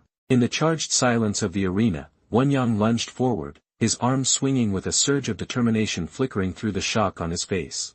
Won-young glared towards Han as he calls him a swindler for the last time. Now, as the downpour intensified, Han stood motionless and heartbroken on the deserted street, watching Won-young's distant figure recede through the shimmering haze of city lights. On a rain-soaked street, Won-young stood alone beneath a curtain of falling water, his silhouette shrouded in shadows as an air of somber mystery settled around him. Han's tense footsteps ascended each creaking step, his determined silhouette framed by the dim, suspenseful light. The darkened corridor flooded by harsh, blinding light, Han stepped forcefully into view, casting suspense through the room with his dramatic entrance. Han moved with focused determination as he searched through rows of books, the air thick with suspense. Han breathes heavily as looks at the document he found. Han states that the money was clearly paid, so why did Won-young say those things? Jin-tae appears at the door's entrance without Han knowing. Han is shocked to see that Jin-tae appeared out of nowhere. With a serious face, Jin-tae asks Han what he's doing here in a serious tone. To be continued. In a dimly lit room where tension pressed against the walls, Han sat clutching documents as he fixed a suspicious gaze on Jin-tae, demanding to know if he had truly handed over the 130 million won. Jin-tae knelt thoughtfully on the floor, his voice carrying a note of defensive determination as he insisted he had done what was required, at least in an official sense. Han stood frozen in profile, his eyes wide with shock as he demanded an explanation for the unexpected revelation. Jin-tae said that he would give it to him if he stamped the document revealing Yoon-min Jae had no choice. Han then ached and then, Jin-tae says that he didn't give it. Han sat frozen in shock and disbelief, as he knew what that meant. Jin-tae supported the wounded Han and confessed that Min-jae's death was his own fault, insisting Ishin bore no blame. In a burst of furious energy, Han's hands collided with Jin-tae's hand as he demanded to know what was wrong with Jin-tae, his anger echoing in the tense air. Jin-tae admitted regret for his chosen path while calmly demanding to know why Han was reacting so harshly. Han, bruised and wide-eyed, stared upward, his mind reeling as he struggled to process the shocking truth that had just been revealed to him. In the shadow-drenched room, Jin-tae seized Han with unwavering resolve, pressing him to explain his absence from the club and questioning whether he truly intended to seek help. In a charged silence, Han's hand clenched a torn piece of fabric, his frustration palpable as he demanded to know if that was the reason behind this act. In a quiet, sunlit room, Jin-tae clasped Han's hands with unwavering resolve, his voice edged with concern as he urged Han to consider his next move with utmost care. As Han sits up, Jin-tae demands to know where he's going. Han stood resolute as he explained that without completing the payment, he needed to destroy the fake documents, determination sharpening every movement as he crumpled and discarded the incriminating papers. Inside a starkly lit office, tension crackled between Han, determined yet cautious, and the authoritative Jin-tae, who finally gave a reluctant nod and instructed Han to do as he wished, his serious gaze betraying a grudging resignation. In a dimly lit hallway thick with tension, Jin-tae watched Han head for another room, voicing his concern and receiving a calm reply that he was simply going to wash up. In the muted light of the bathroom, Jin-tae faced Han with grave concern, urging that after 10 years, it was time to reflect seriously on the decision before them. Steam curled through the bathroom as Han, his hair still damp beneath the steady stream of the shower, glanced over his shoulder and asked with quiet curiosity if someone planned on going out. Midst relentless rain, Jin-tae seized Han by the shoulders, his determined gaze unwavering as he asserted that his certainty came from witnessing Han every single day. Suspended in a cosmic, star-filled expanse, Han and Jin-tae confronted mirrored versions of themselves, the air charged with a reflective stillness as Jin-tae observed that Han hasn't changed in the past decade. Jin-tae issued a chilling warning about inevitable fates and urged that avoidance would only hasten an early demise. In the dim hush of rain, Jin-tae clung to Han with aching desperation, confessing through trembling words that his pain came from never knowing how long Ishin had left, tomorrow, or a year, leaving them both suspended in uncertainty. Under a relentless downpour, Han stood close to Jin-tae, his voice heavy as he reminded him with somber finality that mortality comes for everyone. Rain continued to streak down Han's face as he looked upward, quietly admitting that no one, including himself, could ever know the hour of their own end. Han stood in his drenched suit gripping Jin-tae's arm, his voice heavy with worry as he confessed his reluctance to hope, doubting that even the club could help when doctors themselves had no answers. Water streamed down the determined face of Jin-tae, his wet black hair clinging to his brow as he resolved to at least try something, the weight of decision sharpening his gaze. In the relentless downpour, Jin-tae stood drenched and trembling, his voice breaking as he accused Han of cruelty and pleaded in anguish about how he would survive after their death. Jin-tae drew Han close, pressing a gentle kiss to his forehead and confessing his love, leaving Han touched and vulnerable in the quiet embrace. In the relentless downpour, Han, formally dressed and radiating determination, seized Jin-tae by the collar and, his voice low but unyielding, demanded that this come to an end. Rain poured over the trembling pair as Jin-tae, voice breaking with sincerity, confessed love to Han Ishin and pleaded for him to respond, desperation etched into every word. Jin-tae reached out with concern toward the vulnerable, shirtless Han, quietly insisting that he needed to wash up as Han turned away in silent distress. Jin-tae paused in silence, his expression clouded with deep reflection as an air of pensiveness settled around him. From the quiet of the corridor, the scene shifted to the dimly lit bathroom where water streamed from the showerhead, and a heavy sense of responsibility pressed on Han as he admitted to himself that Jin-tae's transformation was his doing. Han reflects that the past Jin-tae wouldn't have acted so ruthlessly. Countless people stood in quiet despair, each representing those left jobless in the wake of Hajin's bankruptcy. On a grimy, blood-stained floor, Han stood barefoot in solemn silence, his gaze fixed downward as he accepted the heavy responsibility for the suffering around him. Han admitted to Jin-tae that he could never abandon Jin-tae, confessing with quiet certainty that Jin-tae was the most precious person in his life, the one he truly loved. Han says the only choice was to do everything possible to keep Jin-tae from growing more cruel. For someone as selfish as Han himself, this was the greatest effort that could be made. Han asked if agreeing to visit the club would finally bring satisfaction. Jin-tae wrapped his arms protectively around a distressed Han, his eyes burning with determination as he vowed to find or even forge a way not to lose him. Han faced Jin-tae with gentle resolve, reassuring him that there was no need to become harsh or to change on his behalf, insisting softly that he himself remained unchanged. As Jin-tae slams Han on the bed, he says to Han that he'll always be there for him. Jin-tae leaned over Jin-tae, his gaze searching as he quietly asked whether Han truly loved him. A tense silence hung between them as Han's lips parted slightly, his hesitation filling the air with unspoken uncertainty. Han lay back in quiet surrender as an outstretched hand hovered uncertainly above him, his expression revealing a weary refusal as he insisted that he did not agree. Han wondered if confessing his love could bring such happiness to Jin-tae. Jin-tae knelt alone, Han's thoughts weighed down by the melancholic realization that embracing happiness meant living in constant fear of its loss and the pain that solitude would bring if Jin-tae were ever left behind. Han admitted to himself that his reluctance to confess love was born from a desperate wish to spare someone else from ever feeling such isolation and distress.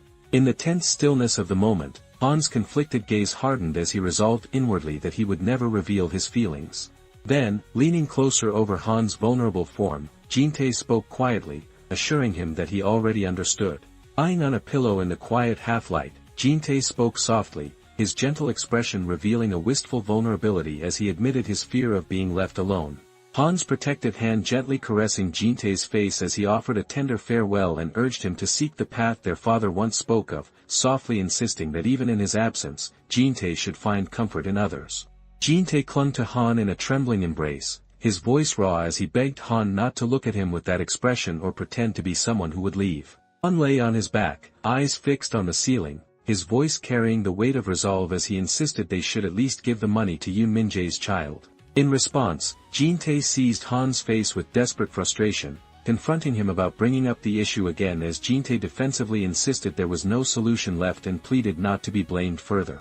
Jin-tae leaned forward with a chilling intensity, warning that if things failed to go as desired, he was capable of anything, pointing to Hajin as a stark example of his resolve. Reeling from his own words, Han covered his face with a weary hand, reflecting aloud in a tired murmur that even Hajin had become an example of what he was willing to do. On a stark surface, a glass toppled over, sending a tense wave of red liquid spreading outward as if propelled by a surge of raw emotion. Han recalls the situation with Yoon Won-young and stated that he wasn't crying. Yoon Won-young's eyes haunted Han's mind. Han feared that such hostile gazes might one day return. In a tense, charged moment, Han leaned in close to Jin-tae, his voice firm as he warned him never to repeat those actions again. Han and Jin-tae hugged on the bed, Jin-tae urged Ishin not to lose hope on him either. Han wondered how much time remained in his life and whether redemption for his sins was still possible. On a quiet afternoon in a modest room, Hyop, shirtless and relaxed with a towel draped over his head, glanced curiously at Han, who sat focused at a desk, and asked if the laptop had been tidied up. A gentle hush filled the air as Han, bowed under the weight of sorrow, was comforted by Hyop's steady hand, softly acknowledging the gesture with a quiet affirmation. Noticing Han's discomfort, Hyop, still drying off from a shower, reached out with concern and gently asked if Han felt ill, admitting his earlier anger had faded and hoping to ease the tension between them. Han lay back with a heavy sigh, his vulnerability surfacing as he admitted with a tense voice that his frustration ran deeper than anyone realized. Hyop gently placed his hands atop Han's head, reassuring him that there was no need to worry about any virus and offering quiet comfort through the tender gesture. Han stood lost in silent contemplation, his serious gaze and poised hand betraying the weight of unspoken thoughts. In the shadowed stillness, Han's curiosity sharpened as the revelation emerged that director Yoon was, in fact, Yoon Min-jae's son, shifting the dynamic between the younger man's contemplation and the elder's quiet confidence. On an overcast afternoon brimming with secrets, the enigmatic director Yoon stood quietly, a single, meticulously folded handkerchief peeking from the jacket pocket and drawing curious, lingering attention. Han gently wrapped the handkerchief around a younger director Yoon's hand, the silence heavy with Han's remorse as he privately admitted that his own actions in the past may have shaped the troubled man before him. Han sat anxiously before his laptop, thoughts racing about what to say when he finally met the mysterious sender, while nearby, Hyop watched in silent confusion as Han wondered whether the secret file was a deliberate warning. On a caution-marked surface, a lone phone vibrated with sudden urgency, electrifying the suspense as if fate had answered at the most critical moment. On a calm afternoon, as a phone lit up with an incoming call from Jigo Yang, Han quietly identified the caller to Yun Hyup before handing him the device at his request. In a sunlit office, Han sat calmly across from Hyup, his voice steady as he confirmed his identity and asked if there was anything more. Hyup stood determined, revealing to those around him that he had just found the last track location of Hyunkyung's phone. Han gazed up at the towering building, curiosity flickering in his eyes as he wondered aloud if this was truly the place they had been told about. Han froze mid-step, his voice trembling as he demanded to know if Hyunkyung was living in their building. Disbelief and dread etched across his face as a dark aura loomed behind him. In a cluttered office stacked with files, a shirtless Hyup leaned back with a smug smile as Han, visibly worried. In the gloom of a sparsely furnished apartment, where a lone bicycle leaned against peeling walls and scattered belongings hinted at neglect, an unspoken skepticism arose as someone wondered aloud if Hyunkyung, with his considerable earnings, would truly choose to live in such a rundown place. In a small, sunlit room, Han sat with curiosity etched across his face as Hyup, still drying off with a towel draped over his head, calmly handed back the lost phone, explaining uncertainty about its unusual location. Now, clutching the returned phone, he stared into the swirling shadows, anxiety mounting as he silently questioned why Hyunkyung might be in the building and whether another hidden grudge was waiting to surface. In a cluttered Seoul apartment bathed in morning light, Hyup stood shirtless and focused, holding up a calendar as he reasoned that since Hyunkyung was last tracked 2 days ago in this very place, there was a strong chance the fugitive remained somewhere in the city. In the shadowed quiet of an empty hallway, suspense hung in the air as they pieced together that the missing phone had briefly connected here, prompting one to suggest they look into the residents of this place.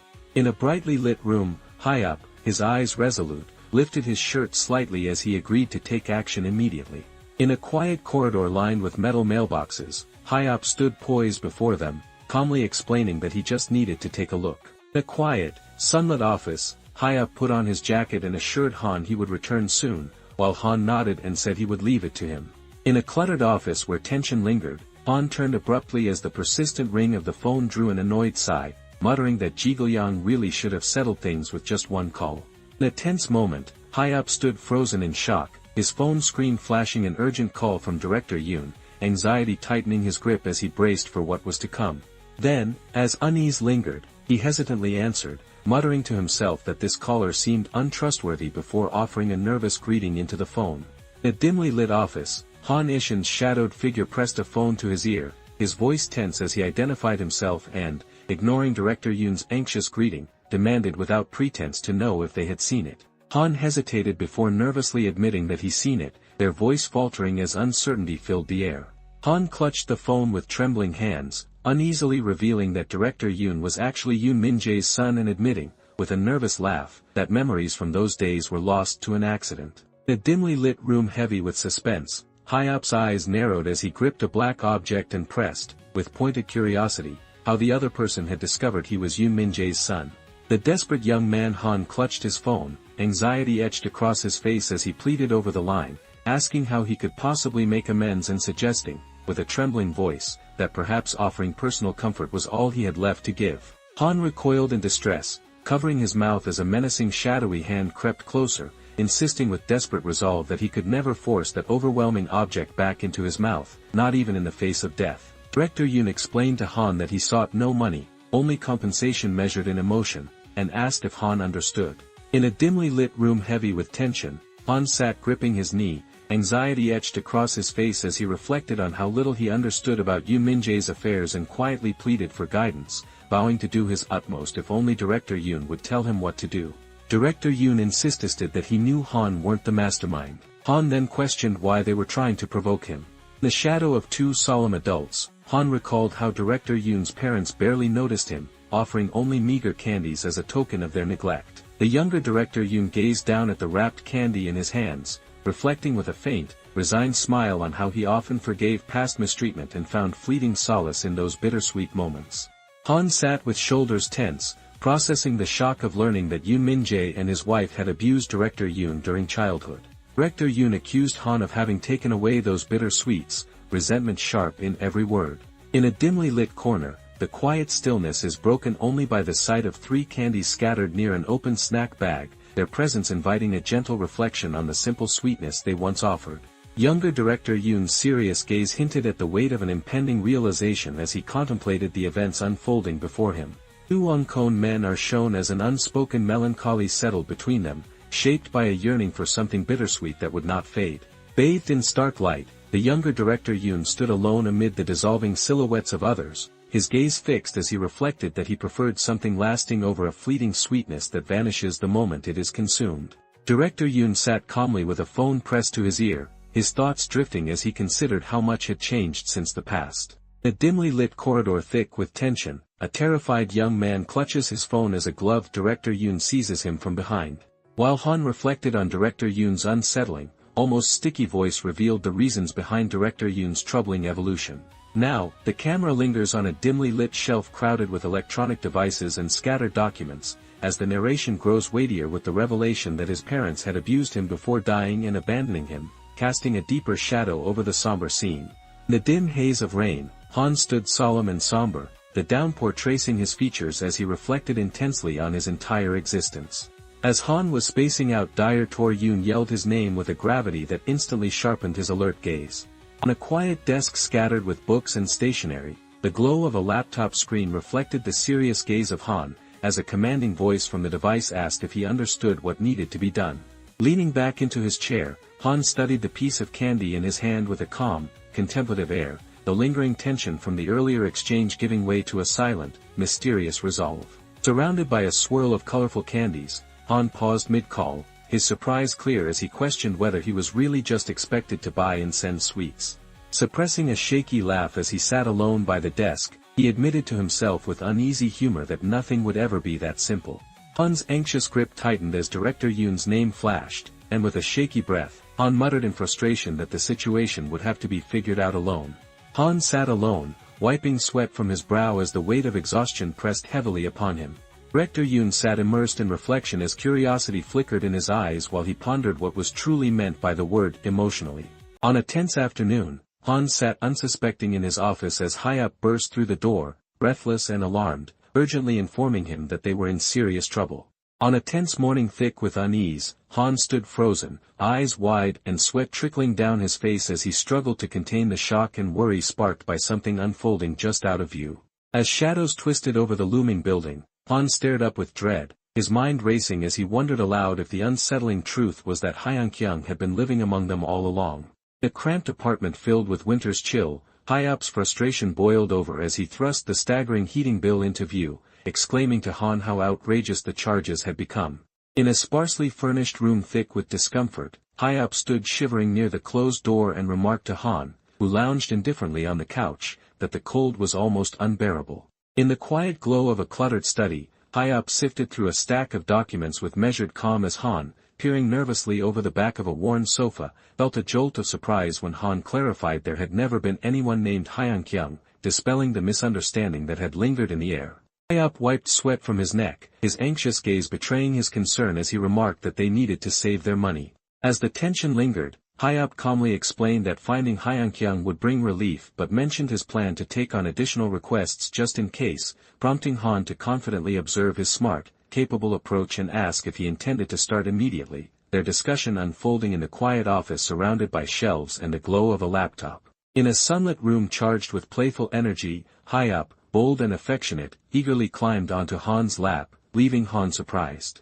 With Han still caught off guard, Hyup wrapped him in a gentle embrace and, with a playful glint, Han remarked that he needed a human heater since it was cold, even though Hyup always seemed to run warmer than him. Hyup pulled Han into an embrace, prompting Han to sigh in resigned acceptance and remarked that he would comply despite his reluctance. Han and Hyup closed their eyes and shared a gentle moment, as Han noted to himself that Hyup's shampoo carried a sweet scent. In a charged moment, the tension sharpened as Han's eyes widened in surprise and he urgently called out for Hyup. Han, curiosity in his eyes, asked Hyup what he thought it truly meant to crave emotional sweetness. Hyup sat in thoughtful repose, his words gently offering that seeking sweetness of heart might be the reason behind the phrase. Hyup formed a heart shape with his hands and winked, pondering aloud whether such a gesture might reveal a hidden longing for love. Bathed in the lush glow of crimson roses, Director Yoon locked eyes with Han Ishin and, wearing a captivating smile, dared him to let himself fall in love. In the midst of a shadowy, oppressive atmosphere, Han clutched his shoulders in anguish, his voice trembling as he demanded to know why anyone would speak with such cruelty. Hyup recoiled in surprise as Han clutched his head in pain, questioning why Han was shouting despite being the one who had asked in the first place. Hyup's shock erupted into a fierce demand as he pressed to know who had made such an accusation. In a cramped, dimly lit room heavy with tension, Hyup slammed his hand against the table, his voice trembling with disbelief as he demanded to know if it was truly Jigoyang, while Han recoiled in shock at the outburst. In a dimly lit room thick with tension, Han stammered out a nervous denial as Hyup, clutching his chest in frustration, demanded to know if someone other than Gaoyang was responsible. His voice faltering, Han anxiously whispered Director Yoon's name, the tremor in his lips betraying just how rattled he was by Hyup's relentless questioning. Hyup urgently questioned when the crisis began, debated whether Director Yoon was involved, and insisted they needed to stop the real threat immediately. In the dimly lit room, Han's anxious eyes darted toward Hyup as he urgently warned that blocking the other man could lead to unpredictable consequences.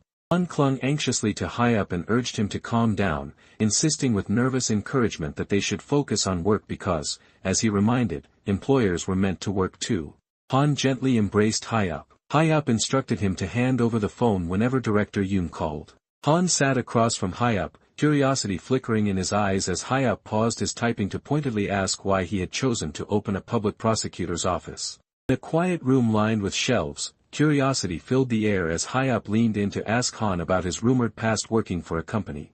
Maintaining his calm yet serious demeanor, Han revealed to the somber room that the company had gone bankrupt, his words settling heavily between them as Hyup listened in growing concern. Hyup asked if Han had been the boss in the past, prompting a calm denial. In response, Han leaned back with a calm smile, explaining that while his position had seemed important, it mostly served as a safety net, prompting a thoughtful silence from Hyup as the reflective mood lingered between them. On a quiet afternoon tinged with curiosity, Han hovered his fingers above the laptop keyboard, contemplating a question about his parents. Han admitted in a low voice that it had been some time since his parents had passed away. Han and Hyup sat close together on the couch, the air between them thick with unspoken seriousness as Hyup admitted with earnest sincerity that he felt the same way, forging a moment of profound mutual understanding. Hyup confessed about growing up in a facility, where memories of kindness and gentle people still lingered. In the soft glow of the living room, Han reflected calmly on his past health struggles and college graduation while Hyup, sprawled beside him on the sofa, teased him about his newfound fitness, remarking with a laugh that he sounded like an old man. In the quiet aftermath of conversation, Han sat contemplatively, a flicker of surprise in his eyes as he realized that despite 2 years working alongside young Hyup, this was the first time he had heard him share such intimate details of his past. In the quiet stillness, Han gazed inward with a calm, pensive expression, admitting to himself that he had rarely spoken of his own past and recalling moments when, despite knowing Hyup was a good man, he could not help but harbor doubts. In the quiet glow of the evening, Han sat beside Hyup with a gentle smile, reflecting on how they've always leaned on each other despite knowing so little, and offered to stay close when he sensed his boss's discomfort. In the warm glow of a casual evening, Hyup offered a friendly smile as he shifted the conversation toward Han, asking with genuine curiosity about the company where his boss had once worked. Han gazed upward, his expression thoughtful as he explained that he had chosen to switch to the public prosecutor's office because he believed it would quickly provide the information he sought, revealing the calculated reasoning behind his career move. On a threadbare couch beneath muted light, Han leaned forward with curiosity while Hyup, lounging beside him, let out a confident laugh and warned that seeking too much information could be dangerous. Hyup leaned his head gently on Han's shoulder, his voice filled with tender concern as he confessed he didn't mind being hurt if only Han would open up to him. In response, Han grasped Hyup's hand with a reassuring smile, admitting he worried about being left alone with all the work if Han got hurt, then quickly softened the moment with a playful remark to ease the tension between them. In a room charged with curiosity and unease, Hyup imagined a darker version of Han against a blood-red backdrop as Hyup asked about company photographs and Han calmly replied that there were none, insisting he hadn't changed at all. Han sat in stillness, his calm gaze fixed forward as a quiet sense of reflection settled over him. In the muted glow of a dimly lit room, Han sat alone in contemplative silence, the weight of unspoken thoughts settling heavily around him. Han broke the silence by asking if Hyup is familiar with the Highlander syndrome. As strands of DNA shimmered around the glowing silhouette, The explanation followed that this rare condition halts cell aging and growth, leaving one forever appearing as they did at 16. Under a bleak sky where barren branches stretched overhead and a single leaf drifted downward, a somber voice reflected on how, despite reassurances, those afflicted by this disease were said to rarely see their 30s.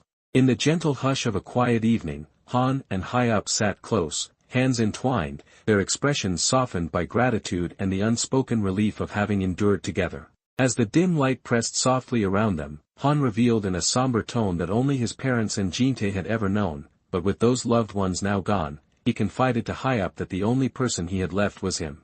On a quiet afternoon, Han and Hyup sat together, their faces shadowed with concern as Hyup wondered aloud about Jinte's fate, on recalling how earnestly Jinte had tried to heal him after the accident. In a quiet room bathed in soft light, Han sat with a thoughtful expression, his calm resolve settling in as he admitted to himself that he had chosen to simply live as he was. In response, Hyup met his boss's gaze with a calm, appreciative look, expressing gratitude for the courage it took to be honest with him. In the dimly lit room, Hyup stood with his gaze lowered, his somber expression betraying the weight of a secret he was finally ready to share, moved by his boss's earlier honesty. Hyup sat closely beside Han on the couch, his calm demeanor barely concealing the weight of revelation as he quietly admitted that Director Yoon and him already shared a history. In the shadowy stillness, Han's eyes widened in shock, his tense expression revealing the weight of unexpected news that shattered the silence. As Hyup lowered his gaze, troubled by the revelation, Han pressed him with a pointed question, prompting Hyup to admit in a strained voice that they both came from the same facility. In the muted glow of the living room, Han and Hyup sat side by side on the couch, tension thick in the air as Han, his voice edged with suspicion, pressed Hyup to reveal whether Director Yoon had been the reason for their connection. Han glanced sideways, his thoughtful demeanor intensifying as he pressed for more details about the surprising connection between Hyup and Director Yoon. In the dimly lit space, Hyup stood apart from Director Yoon, his introspective gaze revealing a quiet admission that their lack of shared history left them with no meaningful connection. Han recalls a past scene with Hyup and Director Yoon and states that Hyup's irritation wasn't truly directed at Director Yoon. Hyup, his voice steady as he revealed that while he had long sensed Director Yoon's resentment toward a certain someone, it was only later he discovered the true source had been Han. As Han settled across from Hyup in the quiet room, he mused that the world felt remarkably small, prompting Hyup to admit his surprise at encountering that man while working alongside him. In the dimly lit room, Hyup's serious gaze cut sideways as curiosity edged in Han's voice while he pressed to know why this was being revealed to him. On a dimly lit street where two cars faced each other beneath the glow of streetlights, a reflective mood settled in as memories surfaced of an unexpected entanglement with Director Yoon, all stemming from a fateful incident involving Kim Yonggi and the lingering hope that their paths would never cross again. Hyup reflects on how Director Yoon had pursued Han all the way to the city despite his efforts to escape. Gripping the steering wheel as anxiety prickled his skin, Hyup realized with growing concern that Han's encounters with Director Yoon would last far longer than he had anticipated. Hyup reflected thoughtfully on how the truth of his past relationship with Director Yoon might affect everything if revealed to Han. In the dim glow of uncertainty, Han stood clutching a framed photo, his shock betraying the weight of a confession that trusting him might soon become impossible. Han slowly took a seat beside Hyup in the gentle light, voicing his sudden realization about what Hyup had truly been thinking as the other listened in calm silence. Han silently reasoned that if Hyup had truly operated under Director Yoon's orders using a false name, there would have been no need for such confessions. Shrouded in a swirling dark haze, Han stood alone with a somber gaze, reflecting that since learning the truth about Hyup's past with Director Yoon, fear and heightened sensitivity had begun to cloud his every thought. Han says perhaps he was afraid Hyunkyung and Hyup might still harbor old grudges, leaving him silently ashamed of his own apprehension as a menacing shadow stretched behind him. Han fixed his inquisitive gaze on his companion, his curiosity evident as he questioned whether their working relationship had truly begun by chance. Han's worried expression deepened as he insisted, with a hint of anxiety, that his concerns had nothing to do with Director Yoon. Hyup sat alone on a chair, his gaze lowered as he admitted to himself that he simply wanted to clear his head. In the bright expanse of a modern airport, Hyup stood lost in thought, reflecting on how his journey had brought him down to Busan. Hyup sat pensively with a can in hand, wrestling with his need to earn a living even as a part of him resisted the path ahead. In the heart of a bustling city, Han moved with determined focus, Hyup's curiosity ignited as he watched Han post flyers among the crowd, recalling how seeing this simple act, despite the existence of job search apps, had first piqued his interest. In a dimly lit room, Hyup and Han leaned closer to the glowing screen, the air between them thick with reflection as Hyup admitted he once saw the task as a way to pass time and earn money, prompting Han to ask with quiet curiosity what had changed. In the quiet haze of reflection, Han gazed thoughtfully at Hyup as Hyup recalled how his time spent with the boss had shaped his perspective. Hyup's thoughtful gaze softened into a faint smile as he considered, with growing hope, that continuing on this path might not be such a bad idea after all. On a lazy afternoon, Han lounged back with his hands behind his head, a contemplative mood settling over him as he questioned aloud what made surviving off ramen and minimum wage worthwhile. In a tranquil room bathed in soft light, Han offered a gentle smile as he encouraged his boss to reflect on the reasons behind their current situation. Playful atmosphere lingered as Han, with a mischievous glint, teased Hyup about acting like Director Yoon, prompting Hyup to respond in shocked disbelief. In the quiet light of the room, Han gently rested his hand on Hyup's shoulder, his warm gaze conveying reassurance as he admitted his gratitude for the truth and confessed that he had even braced himself to judge and possibly reject Hyup if the truth had been different. On a quiet afternoon tinged with uncertainty, Hyup reached out to gently clasp another's hand, offering reassurance as he admitted he understood their doubts but wished they would trust in him.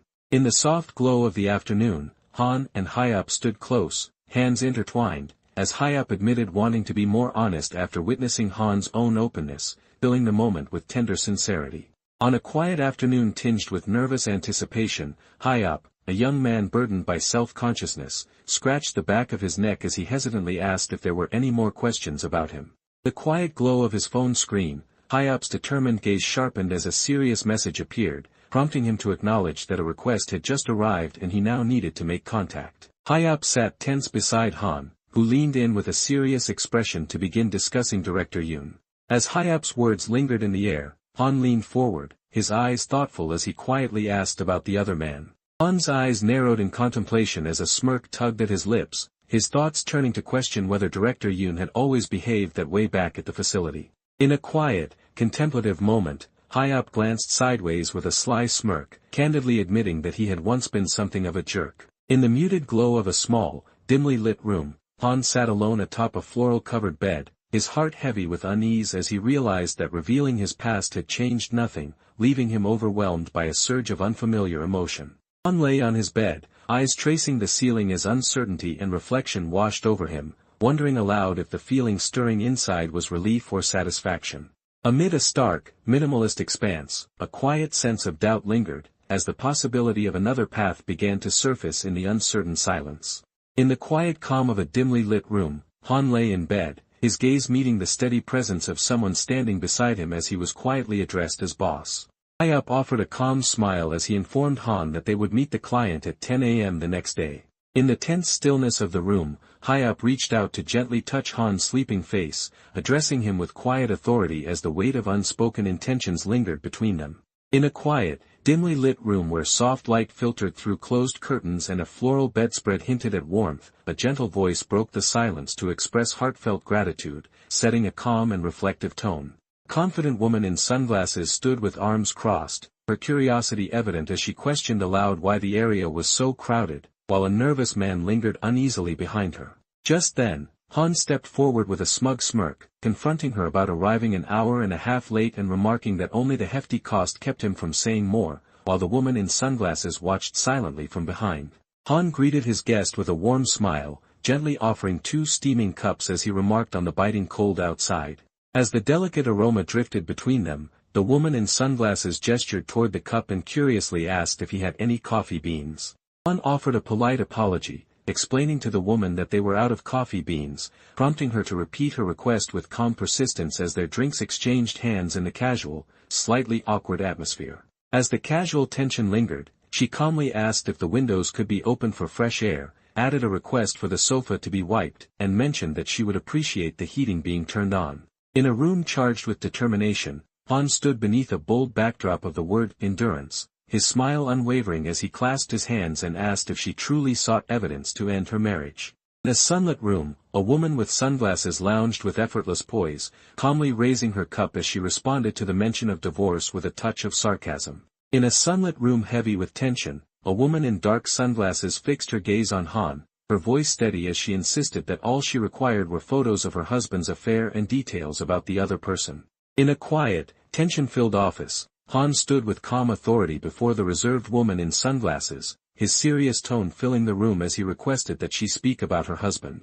In the soft light of a quiet office, a concerned client sat poised with sunglasses in hand, her voice steady as she explained that her husband would always claim to attend golf meetings, the air tinged with reflective uncertainty. As the conversation shifted, the woman calmly revealed to Hyop that despite the husband's claims, he had in fact never attended a single golf meeting. Late at night in a dimly lit living room, tension crackled between the female client and her partner as she confronted him with suspicion, insisting that his unusual late arrivals every Monday and Friday meant there must be another woman. Then, as suspicion thickened in the air, the female client pointed her finger with unwavering confidence and made it clear that she despised anything complicated. In the muted hush of an office lined with books, Han leaned forward with a grave expression, explaining that they might need to adjust the cost upward. Then, punctuating his authority with a decisive slam of her hand on the desk, she instructed that the task must be carried out for 2 weeks with strict reports every 3 days, insisting that nothing else mattered so long as the job was done properly. The female client threw the blurred stack of crucial documents on the table, signaling the start of a pivotal exchange. As the client file came into focus beneath his steady gaze, Han remarked with intrigue that there was a wealth of information inside and noted she had apparently sought help elsewhere several times before arriving here. Under the harsh glare of an office lamp, tension thickened as the female client anxiously watched Han examine the identification sheet, prompting him to reveal that her husband's name was Choil-ho and causing Hyop to ask with uncertainty if the boss recognized him. In the quiet glow of his phone screen, Han's eyes widened in shock as he realized the name displayed before him. On a bustling city street edged by morning light, Hyop's curious gaze followed a woman in a trench coat as he quietly asked his boss if there was any familiarity with the client's husband, their attention drawn to the yellow taxi waiting at the curb. On a bustling city sidewalk, Hyop and Han both bowed to the client, the air between them heavy with a pensive tension as Hyop remarked with concern that ever since Han had checked that person's files, his thoughts seemed far away and his distracted demeanor remained unchanged even now. Then, as Han clutched the folder and Hyop gestured openly, Hyop reflected that despite the unexpectedly generous payment they'd received for this request, Han's expression still betrayed a lingering sense of dissatisfaction. In a dimly lit room heavy with suspense, Hyop's perceptive gaze caught Han's uneasy glance, and sensing that something was amiss, he quietly observed that if circumstances were normal, Han would have been far more overjoyed. As Hyop continued to study Han with quiet intensity, he mused aloud that the stranger's face had simply struck him as oddly familiar, though he insisted it was nothing of consequence. In the shadow of a towering glass building, a stern man in a suit emerged, his presence radiating an ominous annoyance as he was silently compared to someone else and found equally bothersome. In a quiet morning tinged with intrigue, Han stared intently at a smartphone, realization flickering in their eyes as they recognized the man in the news article as Felteka's director. In a casual, cooperative mood, Han placed a reassuring hand on Hyop's shoulder and eagerly suggested they finish up quickly so they could eat, prompting Hyop to nod in understanding and agree to the plan. In the warm glow of a casual gathering, Han's eyes sparkled with joy as he announced to Hyop that they were getting a special meal to celebrate payday, his fist raised in exuberant celebration. In the quiet hush of a dimly lit room, Hyop's silhouette hovered in the doorway, his curiosity tinged with concern as he noticed the boss already asleep, the untouched meal hinting at an unusual fatigue. In the stillness of a dimly lit room, Hyop knelt beside Han's bed, his posture tense with concern as he respectfully tried to draw the boss's attention. In the soft hush of early morning, Han lay quietly on his pillow, eyes closed, his calm breathing blending with the gentle stillness that filled the room. In the gentle glow of a softly lit room, Hyop carefully draped a blanket over Han, his attentive gesture revealing quiet concern as he remarked that the boss seemed cold and assured he would go lie down without delay. In a tense moment, a sleeping Han seized Hyop's arm just as Hyop leaned in, expressing a hesitant uncertainty. Hyop found himself mere inches from a sleeping Han, whose anxious blush deepened as the tension between them grew almost unbearable. Hyop leaned in with furrowed brows, his worry evident as he wondered to himself what's making Han act like this. In the dim intimacy of a shared space, Hyop lay tensely beside the unaware Han, conflicted thoughts swirling as he wondered in disbelief why his body responded this way, chastising himself for feeling out of control. High up, anxious thoughts racing as he reminded himself that the boss was fast asleep and any sudden movement might wake him, urging himself to stay calm. Pressed close together in the dim shadows, Han clung to High Up with anxiety etched across High Up's face, silently worrying that being discovered would spell disaster. High Up lay awake, uncertainty clouding his thoughts as he wondered whether his boss would accept his true self if all his secrets were exposed. In the quiet darkness, High Up's contemplative gaze revealed a flicker of hope as he reasoned that, despite anger and disappointment, lingering affection would one day lead to forgiveness.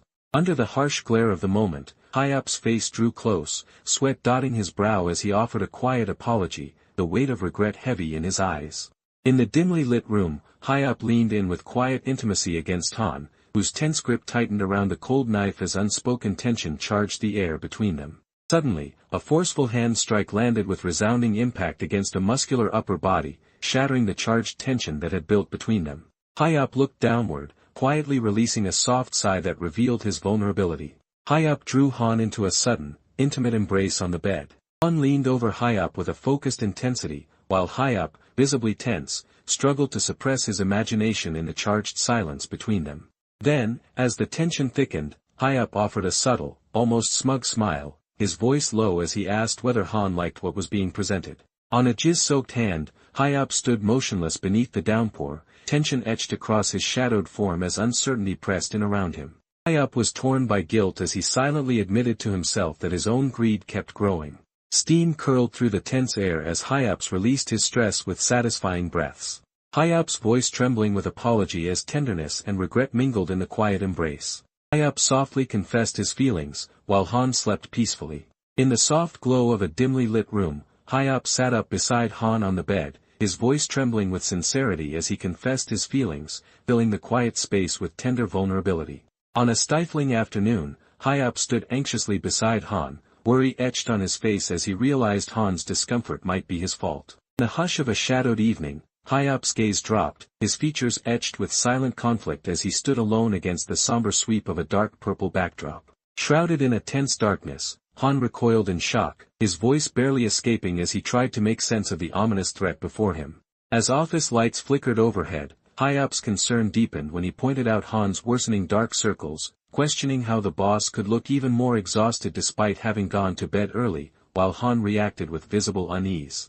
On a dimly lit evening charged with tension, High Up, his face glistening with anxious sweat, hesitantly inquired if someone had truly gone to bed early. Shifting uneasily under High Up's worried gaze, Han admitted that he had only been disturbed by a bad dream, prompting High Up to ask with concern what kind of dream could have unsettled him so. Han stated that he had dreamt of a fire and wondered aloud if setting the heater too high the previous day could be to blame. In a quiet room softened by morning light, Han reassured the anxious High Up that the dream troubling him was nothing to fear, gently explaining it wasn't about any loss of their money. Han looks in the mirror as he prepares to dress himself. As dusk settled over the quiet city street, the mere mention of Choi Il-ho stirred a tide of painful memories in the narrator's mind. In the fading light, a hand pried open a container of hair styling wax as Han confirmed with a determined edge that their surveillance of Choi Il-ho would begin today, prompting High Up to reply with equal seriousness, asking if they would move forward together. In a quiet room tinged with determination, Han adjusted his hair and announced to the watchful High Up that he needed to head to Happy House. At the mention of Happy House, curiosity filled the air as Han questioned if he meant the very orphanage he sponsored each month, their words echoing against the imposing facade of the Gothic building. In a cluttered Seoul office softened by a calm mood, Han stood thoughtfully apart from High Up and explained that, since they were in the city, he should take the opportunity to visit. Then, Han's anxious gaze swept the room as he urgently asked if a priest was present, his worry evident in the sweat beading on his brow. In a quiet, candlelit room, High Up pressed a trembling hand to his chest, eyes glistening as he confessed his longing to accompany the other and admitted he felt the need to repent for his past. In a tense, sunlit hallway, Han confronted High Up with unwavering resolve, pushing him firmly as he insisted on the importance of fulfilling his duties, prompting High Up to reluctantly admit that Han was right. High Up stood beside his car keys in hand, offering a ride and expressing concern Han's weariness as Han reassured him that he was fine despite his tired appearance. Han stood deep in thought, his mind turning over the suspicion that meeting Choi Il-ho was no mere accident and that answers might await him at Happy House. On a gray morning outside the imposing Happy House facility, Han's parents stood in silent detachment, their presence marked only by the financial support they provided rather than any warmth or involvement. On a day marked by solemn intent, two hands clasped in a firm handshake, signaling the alliance between renowned institutions in Seoul and the House of Life in Daejeon. As the weight of this alliance lingered in the air, a confident man in a suit stepped into the shadows, revealed as Choi Il-ho, the very person who had delivered the crucial donations to both places. A man called Father is addressed by Han and tells him that it's been a while. Inside a sleek, dimly lit office, Father greeted Han Ishin with a cautious tone as the newcomer stepped quietly into the room, tension shimmering in the air. On a quiet afternoon, sunlight filtered across a table set with coffee and cookies as Han, newly arrived from Busan, exchanged gentle greetings. Father's reflective gaze steady as he explained with gentle hand gestures that many concerns had arisen after the incident. Father reflected on recent hardships, gently expressing gratitude for Han Jin's support and sharing his hope that the listener, too, had managed to endure the difficult times. In a dimly lit office, Han sat bathed in somber shadows, his voice steady as he reflected on the need to endure even as he revealed the grim news of an arson attack at Happy House. In the quiet hush of his thoughts, Han's side profile was etched with regret as he reflected that he had been too consumed with surviving to notice what truly mattered. Father spoke gently to the attentive Han, mentioning that President Choi had recently inquired about his well-being, casting a reflective hush over their conversation. Han's demeanor marked by anxious curiosity, hesitantly inquired if the conversation referred to President Choi Il-ho. Against a shadowed, textured backdrop, Han stood in quiet contemplation, his thoughts turning to the possibility that curiosity might flow between them both. Soft glow from the framed family photograph drew his gaze, and with a tone full of respect, Father acknowledged how Felteka's monthly donations and President Choi's ongoing care since the merger revealed a depth of loyalty that meant everything to them. Father revealed that a month earlier President Choi had inquired about Ishin, and he had only shared that Han was in Busan. The tension lingered as Han, his expression serious and uneasy, admitted that their distant relationship made regular contact unusual. Father regarded his companion with calm curiosity, asking if he planned to remain in the city and receiving a thoughtful affirmation in return. On a quiet, contemplative morning, Father's hands gently cradled a rosary, the cross pendant glinting softly as the father, hopeful yet searching, asked if Han's faith in the Lord had been restored. Han sat with his head bowed, reflecting somberly as he admitted to himself that calling this moment, again, wouldn't be right. Amidst the shadows cast by green and yellow light, his gaze settled on the two statues, a praying woman and a solemn man, as he reflected that he had never truly believed in God, pondering how belief itself could promise eternity. In a shadowed, luminous chamber, a dimly lit figure sat alone beneath immense glowing hands, lost in pensive reflection on the enigmatic beings fashioned only after a life has drawn to its close. As Han gazed pensively out the window, he acknowledged to himself that even while afflicted by a terminal illness and beset by relentless hardships, he still remained grounded in reality.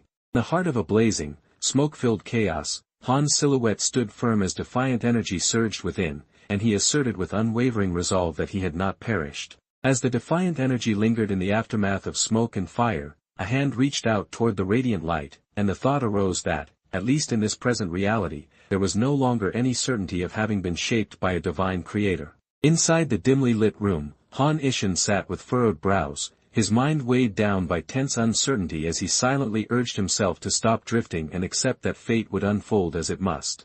On a quiet afternoon, Han sat alone on the couch, his expression clouded with self-doubt as he admitted he still struggled to feel good enough, quietly hoping that someday he might truly believe in himself. A nervous father explained that Sungtae was currently present and regularly helped the children with their studies, his tone tinged with anxiety as he revealed this to Han. Han called out Sungtae, prompting Sungtae to turn his head in surprise. Responding to the unexpected reunion, Sungtae burst out with surprise and warmth, asking what brought Han here as father observed the moment in quiet silence. In the gentle afternoon light, a smiling father placed a proud hand on Sungtae's bowed head, expressing that he had come simply to pay a visit and, having heard about Sungtae teaching the children, found it genuinely impressive. Sungtae's anxious smile betrayed a hopeful longing as he admitted he would have joined had he known about the visit. Father calmly suggested that Han and Sungtae continue their conversation while politely asking Ishin to return before leaving, to which Han agreed, his voice carrying a quiet reassurance through the tranquil room. Han and Sungtae exchanged curious glances as they watched the father's authoritative figure stride away, with Sungtae expressing his surprise at the sudden departure. In the hush of a tense moment, Sung-tae's profile was etched in sharp focus as Han wondered silently why his gaze lingered on the priest with such suspicion. In a brightly lit room, Han stared at Sung-tae with a mix of concern and surprise, inwardly questioning whether Sung-tae was already showing signs of presbyopia, while Sung-tae met the gaze in silent confusion. In the quiet stillness of a playground, the gentle creak of a dog-shaped spring rider hung in the air as Sung-tae, voice trembling with uncertainty, nervously suggested to his companion that they take a short walk together. As the two settled onto the swings beside the silent spring rider, Sung-tae hesitantly reminisced about how, when they were young, Sung-tae used to push him, prompting Han to reassure him with a warm, steady response that he remembered. Han and Sung-tae sat side by side on the swings, their conversation turning reflective as Sung-tae remarked on Han's former maturity, prompting Sung-tae to ask with a mix of confusion and defensiveness if he no longer seemed like an adult now. In a quiet moment charged with awkward reflection, Han nervously explained to Sung-tae that earlier, Jaemin had remarked he seemed more like the older brother and questioned why he continued calling Sung-tae Hyung, leaving Sung-tae quietly curious. Outside beneath a pale sky, Han paused with a hand to his neck, absorbing a new truth as quiet reflection settled over him. In that quiet moment, he offered a gentle compliment, explaining with a hint of nervousness that it must be because Sung-tae had grown up so well. Sung-tae suddenly shouts Han's name. Sung-tae nervously offered to return the kindness once shown to him. In a sunlit hallway, Han, his light brown hair tousled and eyes sparkling with mischief, broke into cheerful laughter, clearly amused by something unexpected and playfully questioning what had just happened. In the gentle afternoon light of a neighborhood playground, Sung-tae's cheerful encouragement reached Han, who sat tentatively on the swing, hope flickering in their eyes. Amid a tranquil grove, Han gripped the green bamboo stalks and gazed backward, calm resolve flickering in hopeful eyes. From the edge of the grove, a young man emerged with a radiant smile, and someone nearby marveled with gentle surprise at how much Sung-tae had grown as he reached out in a welcoming gesture. In a dimly lit room heavy with silence, Sung-tae sat quietly on the edge of a narrow bed, the ache of recent injury and the weight of a paralyzed leg casting a somber shadow over his resigned expression. From across the room, Sung-tae stood with his head and cheek bandaged, his gaze distant. Han confessed how deeply the pain had wounded his heart. Han quietly expressed genuine happiness that he always found time to visit the facility. Han's face showed a quiet sense of pride mingling with a trace of bittersweet longing as Han reflected on how much he had grown.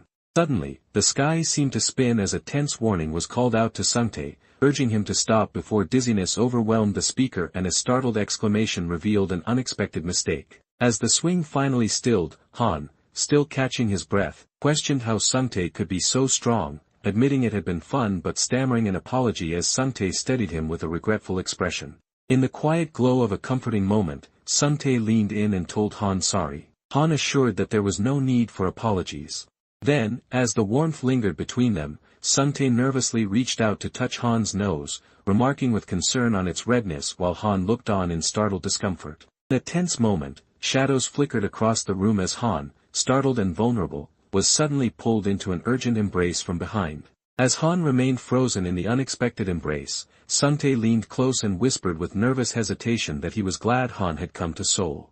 In a dimly lit room heavy with tension, Han reached out with a trembling hand to gently touch Sung-tae's shoulder, softly calling his name in a voice thick with worry. Sung-tae, nerves trembling, clung to Han and hesitantly asked if they could visit the detective's office later, admitting a longing to spend more time together. As gentle raindrops began to fall, Sung-tae placed a reassuring hand on Han's shoulder and softly remarked that it had started raining, the calm between them deepening into quiet reflection. With the storm intensifying overhead, Han anxiously suggested they head inside, and father, though hesitant, agreed, while a lingering sense of Sung-tae's recent neglect hung unspoken between them. On a rain-soaked night outside a dimly lit building, Han and Sung-tae walked side by side beneath the falling drops. On a rain-streaked evening, a brooding figure lingered behind a foggy window, his silent presence casting a shroud of suspense over the dimly lit room. On a quiet street brushed by gentle rain, Han watched as Sung-tae, his demeanor polite and thoughtful, offered an umbrella while explaining that a kind nun had lent it to him, prompting Han to ask if Sung-tae had arrived by bus. Sung-tae hesitated with visible nerves as he raised his hand, explaining that he had arrived in the car his older brother bought and nervously offering Han a ride. Han offered a gentle smile as he expressed his gratitude and shared his plan to visit the priest first, while Sung-tae, composed and respectful, agreed that he would go say goodbye to the child from earlier. The quiet corridor, Han wandered alone, his thoughts circling around the earlier conversation as he wondered why he was being called again, yet resolved that he should still say goodbye before departing. In a dimly lit room heavy with tension, Han, his expression marked by vulnerability, pressed his forehead against the chest of the stoic gray-haired man, seeking solace or perhaps answers in the silent space between them. Han, visibly nervous, apologized and was softly told that everything was all right. In a muted, uncertain light, a gray-haired man paused mid-sentence, his hesitation making it clear he was struggling to voice what weighed on his mind. In a quiet, sunlit room, Han's concerned gaze fixed forward as he gently asked if something was wrong, his voice carrying the weight of genuine worry. In a shadowed room thick with tension, a mysterious gray-haired man reached out with a gloved hand, his calm touch resting on Han's brow as the anxious young man squeezed his eyes shut, bracing for what might come next. In a quiet, softly lit room, a gray-haired man leaned in with gentle concern, calmly telling his companion that a strand of hair was resting on their forehead. Reacting to the man's gentle gesture, Han offered a nervous yet heartfelt thanks, his gratitude softening the charged atmosphere between them. The respectful gray-haired man offered a calm farewell to Han, politely excusing himself as he turned to leave, sensing Han had pressing matters to attend. As Han watched the gray-haired man retreat down the hallway, he quietly reflected on the other's youthful grace. The sound of a door opening interrupted Han's thoughts, as father greeted him with a calm welcome, acknowledging his arrival. In a room thick with tension, the man known as father set a sealed letter gently on the table, his determined expression betraying the seriousness of Representative Choi Il-ho's request as he explained that he had been entrusted to deliver this important message.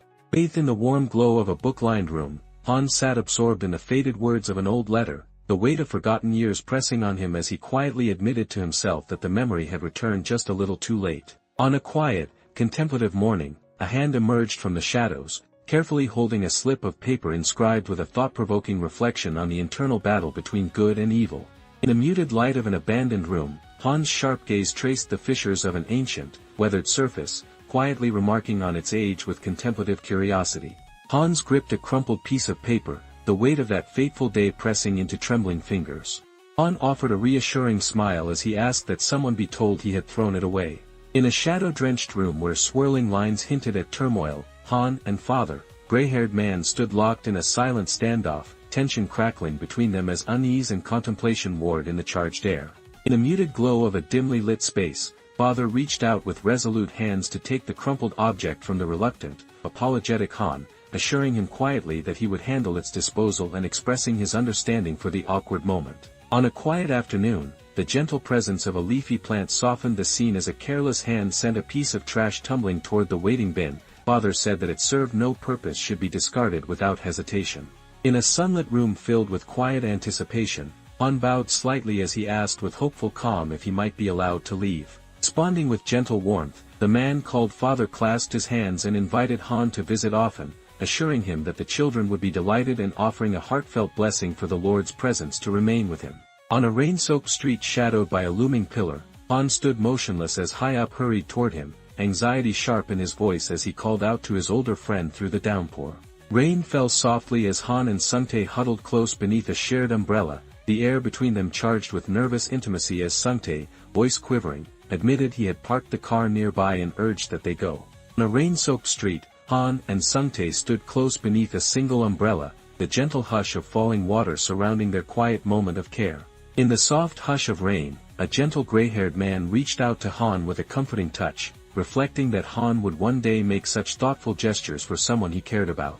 Inside a dimly lit car gliding through unfamiliar streets, Sungtae gripped the steering wheel with anxious uncertainty as he asked Han where they were headed and offered to set the navigator. On a rain-soaked night, Han's thoughtful face appeared in the car's rearview mirror, gratitude flickering in his eyes as he reflected on how well the vehicle, gifted by Sungtae, had endured, quietly expressing his thanks despite earlier worries. On the shimmering edge of a restless city, Han gazed downward, his calm facade betraying irritation as he admitted that things would be easier if not for the relentless grip of traffic. In a dim glow of early morning, Han sat hunched over his smartphone at 4:31, resentment simmering as he silently judged Choi Il-ho for continuing to sponsor the facility without a hint of conscience. Beneath cool, muted light in a quiet office, Sungtae watched Han clutch his phone, his wary gaze meeting a contemplative silence as the weight of unspoken guilt lingered between them. Han, his expression steeled by certainty as he resolved that Choi Il-ho was responsible for the fire. On a somber morning in Seoul, the city reeled as a newspaper headline revealed the devastating loss of 20 children in a tragic orphanage fire. His thoughts weighted with seriousness as he discovered a postcard left behind by Choi Il-ho. Han sat alone in the shadowy interior of his car, his gaze fixed on the phone in his hand as a wave of uneasy reflection left him quietly admitting to himself that even remembering it made his head spin. Han gazed out the window in thought while Sung-tae, attentive at the wheel, asked if he was bored or wanted the radio, to which Han gently declined and instead requested the heater be turned down, their calm conversation lingering in the warm air. Han offered a nervous apology, prompting Sung-tae, his grip tight on the seat, to respond with a tense assurance that everything was fine, though his anxious expression betrayed lingering discomfort. Han's face filled the frame as he offered a sincere apology, explaining with a hint of regret that he had spoken Yun Hyup's name out of habit. Sung-tae forced a nervous smile as he buckled his seatbelt, assuring the passenger not to worry despite the anxiety flickering in his eyes. On a quiet stretch of pavement, Han sat beside Sung-tae, nervously scratching his head as he admitted responsibility and awkwardly explained that he tried using Zimzalabim as a trendy apology, while Sung-tae listened in stoic silence, unamused by the attempt. Han broke the casual tension between them by suggesting to Sung-tae, with a hint of mischief, that since they were both already soaked, perhaps one of them should take a shower first. Han clutched his phone tightly, hesitating before anxiously asking if he could go first and if Hae-hyung happened to have a charger. In the gentle glow of the desk lamp, a sense of quiet camaraderie filled the room as one person offered the use of a plugged-in device and the other, a bit hesitant, expressed gratitude, met with a reassuring response that it was no trouble at all. In a cramped bathroom, Han hurriedly prepared to clean himself off, his anxious thoughts focused on not keeping Sung-tae waiting. Han silently questioned whether the mysterious request from Choi Il-ho's wife could truly be coincidence. As Han throws his black jacket on the green machine, his thoughts heavy as he reflected on how, just like Director Yoon from his past, someone had deliberately approached him. Now, as the shadowy visage of Choi Il-ho loomed behind him, Han wrestled with growing suspicion, admitting inwardly that he could not discern what hidden motives might lie behind this latest request.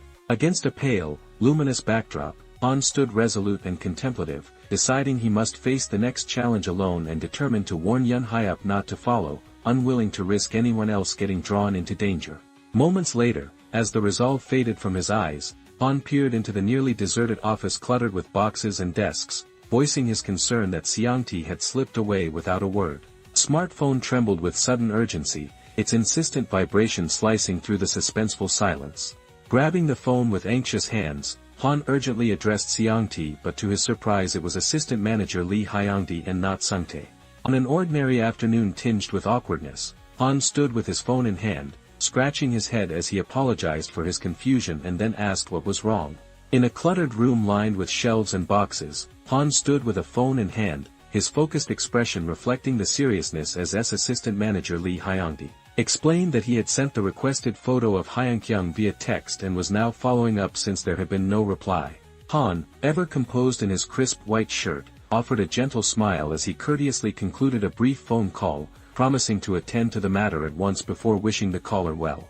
As Han ended the call, curiosity took over, prompting him to unlock his smartphone and scrutinize the blurred photo of Hae-kyung, while a teasing message questioned whether this face surpassed the looks of Hyup and Director Yoon. In a dimly lit room, Han stared at his phone, suspicion flickering across his face as he wondered aloud why Director Yoon appeared in the message before him. As the loading icon spun on his screen, he mused internally that this person was nothing like Director Yoon, convinced that Hae-kyung's looks alone could be valued at 10 million won. Han stood frozen in place, his eyes wide with surprise as he stared at the phone in his hand, startled by an unexpected message that shattered his calm. The phone trembled in Han's grasp as a calm young man with dark hair appeared in his thoughts, the name Kim Sung-tae surfacing with a mix of curiosity and disbelief. In a dimly lit room thick with tension, Han's eyes widened in surprise as he confronted Sung-tae, revealing that he had seen through the carefully crafted act of stuttering and limping. In a shadowed room heavy with betrayal, Han stood trembling, anguish etched across his face as he confronted the realization that he had been deceived for 5 long years. On a flickering screen filled with distorted images, Han stared in bewilderment, his mind racing as he tried to piece together what could have transpired during the lost year after Jin-tae's death. In a tense, shadowed room, Han's grip tightened around his phone as a surge of fury flashed across his face. Then, sweat beading on his brow, he shouted in frustration, demanding that Hyung stop the charade and end the ridiculous act. Under a relentless downpour, Han stood alone with rain streaking down his face, gripped by disbelief as he demanded over the phone what Sungtae meant, insisting that he had thought the terrible news couldn't be true. In the dim hush of a hospital room, Sungtae sat upright in his bed, his head wrapped in bandages as a single shaft of light revealed the disbelief shadowing his contemplative face. Han confessed that he thought Sungtae had already suffered enough for his mistakes and that he had done nothing wrong. Han gripped his phone tightly, sweat beading on his brow as he demanded to know just how much further the situation was meant to escalate. Sungtae until he sees the end of it. Han stood alone in an empty building, his voice echoing with desperate questions as he searched for Sungtae. Sungtae finally say in an empty building. On a rain-soaked street, Han stood beneath the relentless downpour, his voice tense as he demanded information over the phone, anxiety sharpening every word. Han froze in terror, the weight of a dreadful realization breaking across his face as he stammered in disbelief that this could not possibly be true. Han stood tense and uncertain, gripping his phone tightly at his side as he quietly said he hoped it's not that place. On a rain-lashed street, Han burst into the glow of a parked taxi, urgency etched across his face as he pleaded with the driver to take him to Weizong City. In the dim back seat of a car, Han sat curled in on himself, anxiety tightening around him as he wondered how Kim Sungtae could possibly know the very place where he had once been imprisoned, all while the watchful eyes of the taxi driver revealed a growing sense of concern. Gripping his shoulder with growing unease, Han silently speculated that perhaps the source of this threat was someone harboring a grudge against him, maybe Director Yoon, or possibly another unknown adversary, his mind racing with suspicion as sweat prickled his brow. Under a brooding, cloud-filled sky where twin church steeples pierced the gloom, a tense air lingered as Han revealed that Hyunkyung and Director Yoon had once been rivals in the same orphanage, now raising the suspenseful question of whether Sungtae had discovered their secret himself or if someone had tipped him off. In a dimly lit room thick with suspicion, Han stood pensively among two shadowy figures, quietly contemplating whether someone near him might be tied to Director Yoon and Jin-tae. Han closed his eyes and pressed his hand to his forehead, the weight of revelation settling over him as he finally understood that if Hyunkyung was truly Kim Sungtae, everything that had puzzled him now fell into place. Han finally admitted to himself the truth he had long refused to face. Han stared ahead in deep contemplation, his mind turning over the unsettling thought that if Hyup had truly shared the same orphanage as Sungtae, there must be a reason he had pretended not to know him. Han sat alone in his car, exhaustion clouding his features as he resolved to set aside his worries for another time. Han sat with tense determination, his fist clenched and eyes fixed ahead as he told himself that meeting Kim Sungtae was now his only priority. Rain pattered steadily over the deserted construction site as Han stood alone, his voice cutting through the gloom to announce with quiet resolve that they had arrived. Rain fell softly as Han stood before the unfinished, scaffold building, a wave of nostalgia washing over him as he quietly observed that nothing about the place had changed since the past, its construction still frozen in time. Stepping inside, Han moved cautiously down the dim, creaking staircase, his unease growing as the air thickened with the unmistakable scent of mold from the basement below. As Han made it downstairs he yells out to Sungtae. Sungtae glanced to the side with a calm composure tinged by surprise, noting to Han that he had arrived earlier than expected. In a dimly lit, isolated room heavy with tension, Han seized Sungtae by the jacket and furiously demanded to know how he could stage such a deception, insisting that Sungtae had orchestrated the meeting and was responsible for his imprisonment. Sungtae glanced downward with a confident, enigmatic smile, his mysterious aura deepening as he mused aloud that no one could truly know the answer. Tension sharpened as Han seized Sungtae by the collar, confronting him at close range and demanding to know if suspicion had fallen on him, while Sungtae, maintaining a calm exterior, questioned why anyone would doubt someone who had always appeared so pitiable. Sungtae tells Han that he's grown a lot, but Han has stayed the same since day one. Sungtae stood alone, his gaze lowered and a rod gripped in his hands, as he quietly admitted that witnessing someone remain unchanged over time once led him to a profound realization. Sungtae's youthful face remained calm as he revealed with a knowing look that in ancient times, those who never aged were often suspected of being vampires who drained the life from others.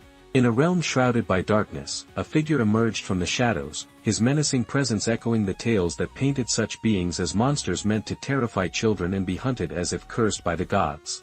On a quiet afternoon, Sungtae sat alone on the floor, his gaze lingering on an open book as a wave of sympathy washed over him for those burdened by the Highlander syndrome.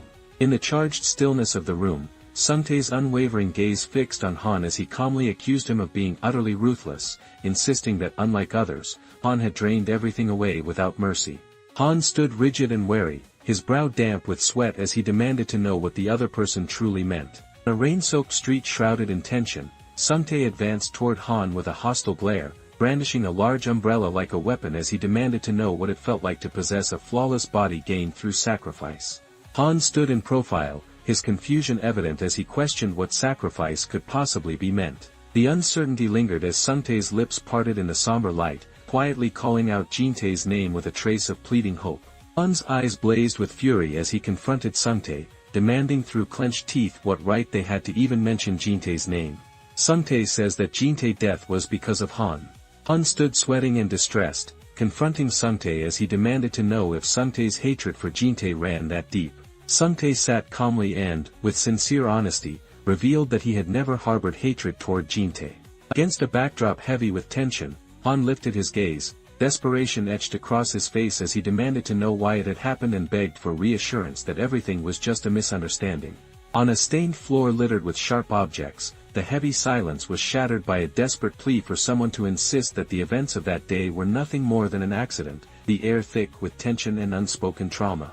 Sungtae loomed above with a brooding intensity, his eyes fixed downward as he challenged whether every action truly required justification. Han stood rooted in place, his posture betraying a quiet vulnerability as he pleaded for a reason that might keep resentment at bay. In a dimly lit hallway thick with tension, Sungtae gripped Han's shoulder and confronted him with a sharp question, demanding to know why reason seemed to matter only when convenient, leaving Han visibly confused and searching for an answer. In a quiet, sunlit room, Sungtae makes a serious face as he wrapped his arms around Han from behind, his voice warm as he reassured him that he saw the resilience of a phoenix within him. Sungtae pressed his hand firmly onto Han's shoulder, thoughtfully emphasizing that this was not a phoenix charred black like the others.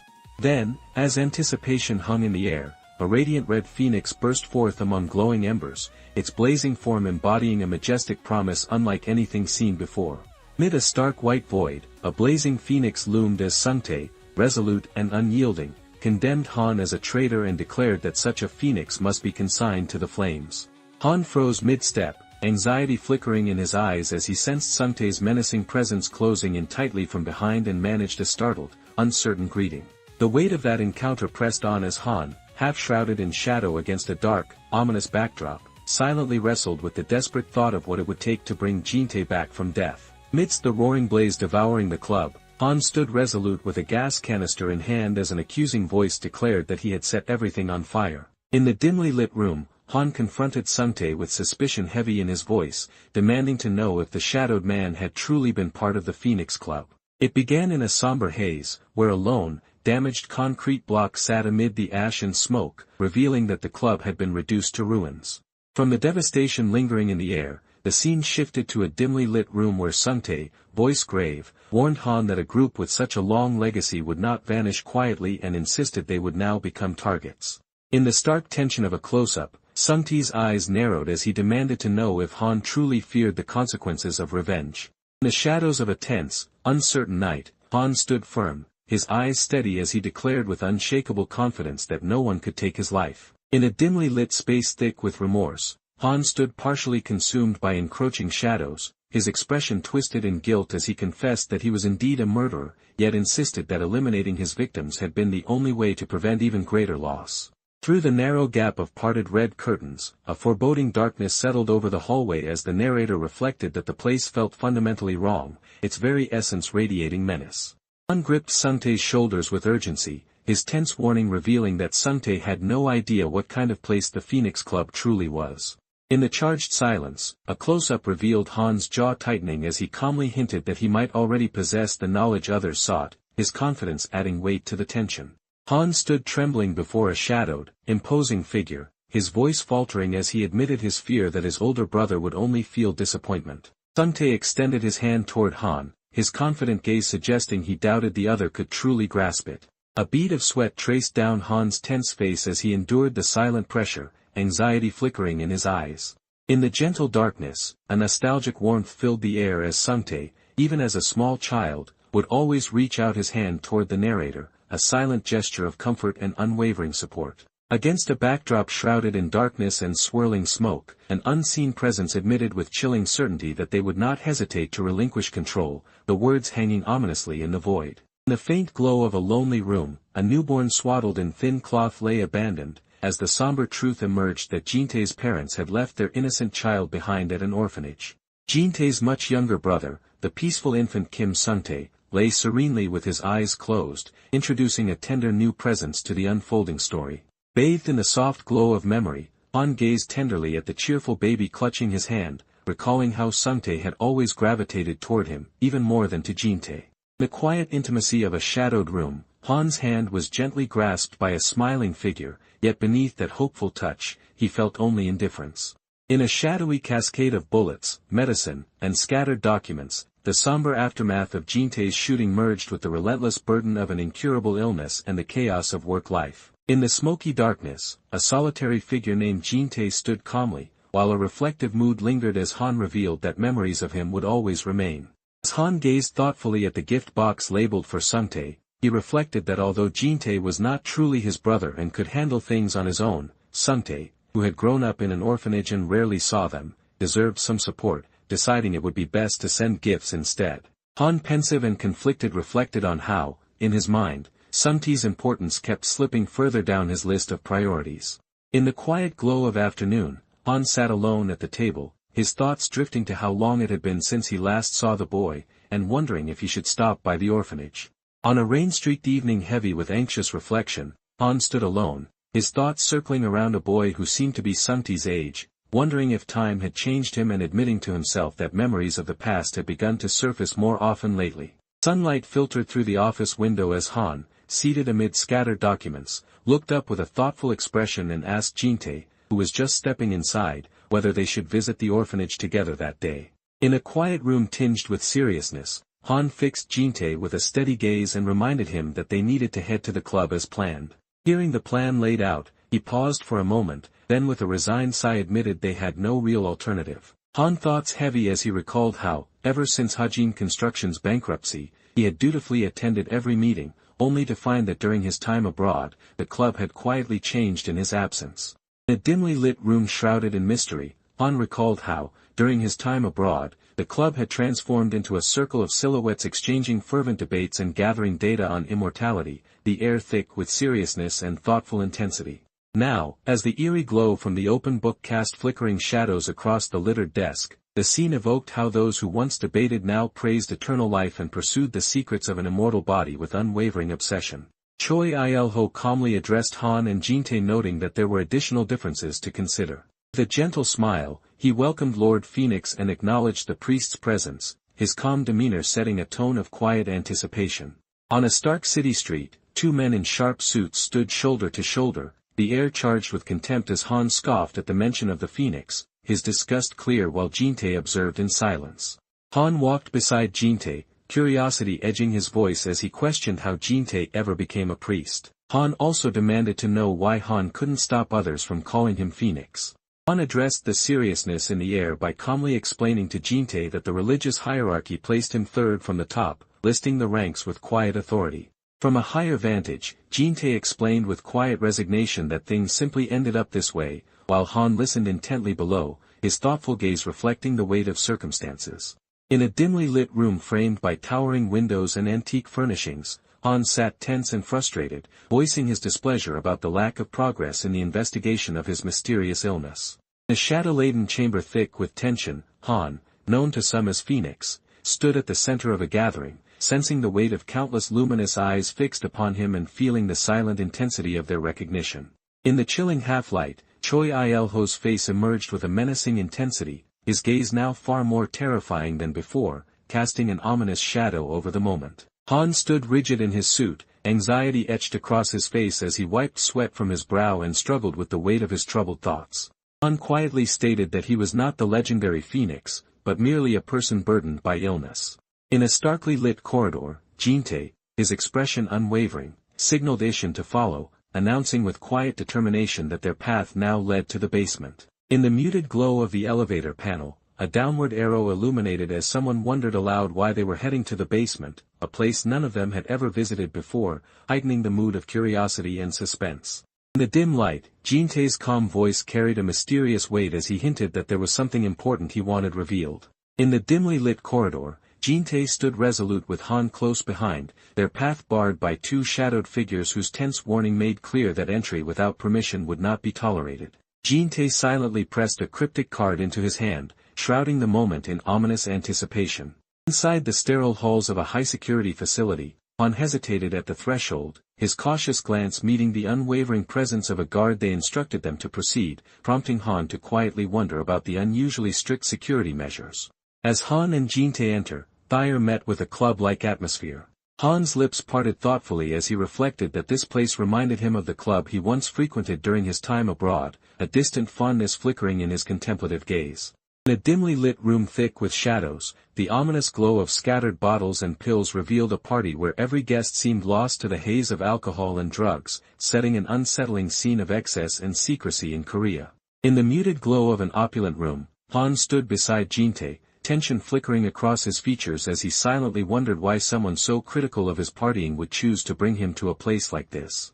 In the shadowy corridor, a man seized another man by the collar, his voice sharp as he demanded to know if a fight had broken out, tension crackling between them. Suddenly, a thunderous crash erupted behind them, and Han's face contorted in shock as he spun around, his alarmed gasp betraying the depth of his unease.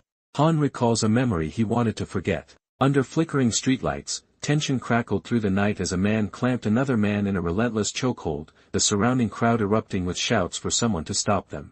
Someone from the crowd says everything is taken care of. Jintae asks Han why he's staring at him like that. In the dim solitude of his room, Han sat with a heavy sigh, his fingers drifting to his shoulder as he wondered with regret whether learning self-defense might have spared Jintae from being hurt in the past. Amid the hum of a blurred crowd, Jintae's thoughtful gaze lingered as he quietly uttered Hyangdi's name, his tone heavy with unspoken memories.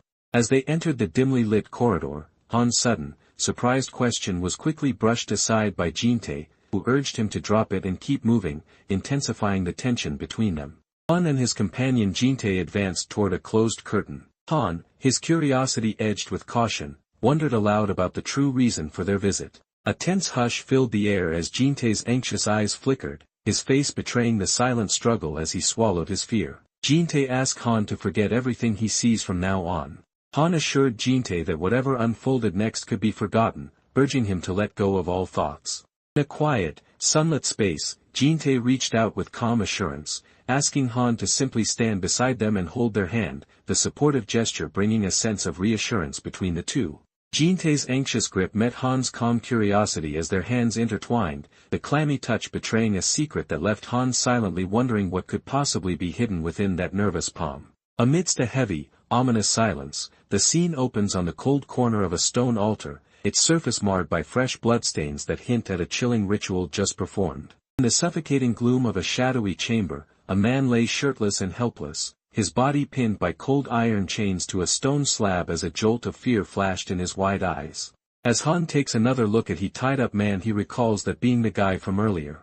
Han's wide-eyed shock betrayed the turmoil within as he demanded to know from Jintae what he was seeing, fear and confusion etched across his sweating face. Han stood beside Jintae, his voice barely above a whisper as he wondered aloud what the two men at the far end could possibly be doing with the shirtless figure sprawled on the slab. Jintae pressed close to Han and urged him in a low voice to stay hidden as three ominous figures in hoods drew near. The man now shirtless and gagged, thrashed desperately against his restraints, muffled cries betraying his growing frustration and fear. The old guy loomed with a menacing glare over the captured man, who lay bound and gagged on the cold floor, fear etched across his face as the oppressive silence hung heavy between them. Amidst a storm of dramatic light, a confident and victorious elder, raised a glowing sword high above his head, his triumph casting a wave of shock through those who witnessed the impossible moment. In a stifling haze of tension, Han gripped the crimson fabric with trembling hands, sweat beading on his brow as a pained cry was forced from his lips. On a stark, tension-filled backdrop, a jagged speech bubble bursts forth as the shocking realization dawns that someone has been killed, electrifying the air with disbelief. Han pressed trembling hands to his face, anxiety flooding his wide eyes as he grappled with the chilling realization that the man he feared was long dead, yet the haunting sounds continued to torment him. A bloodied hand clenched tightly, every trembling finger marked by dirt and determination. From that trembling, bloodied hand, the gaze shifted downward to a pair of steady feet planted on the stained floor as someone calmly announced to everyone that everything was ready. On a shadowed table, the gentle hush of anticipation lingered as a solitary hand reached out to choose from an array of ornate silver forks, the moment poised between decision and ritual. In a dimly lit chamber shrouded by unease, 3 hooded men stood side by side, sweat beading on their brows as an ominous array of floating forks hovered before them against a blood-red backdrop, heightening the suffocating tension.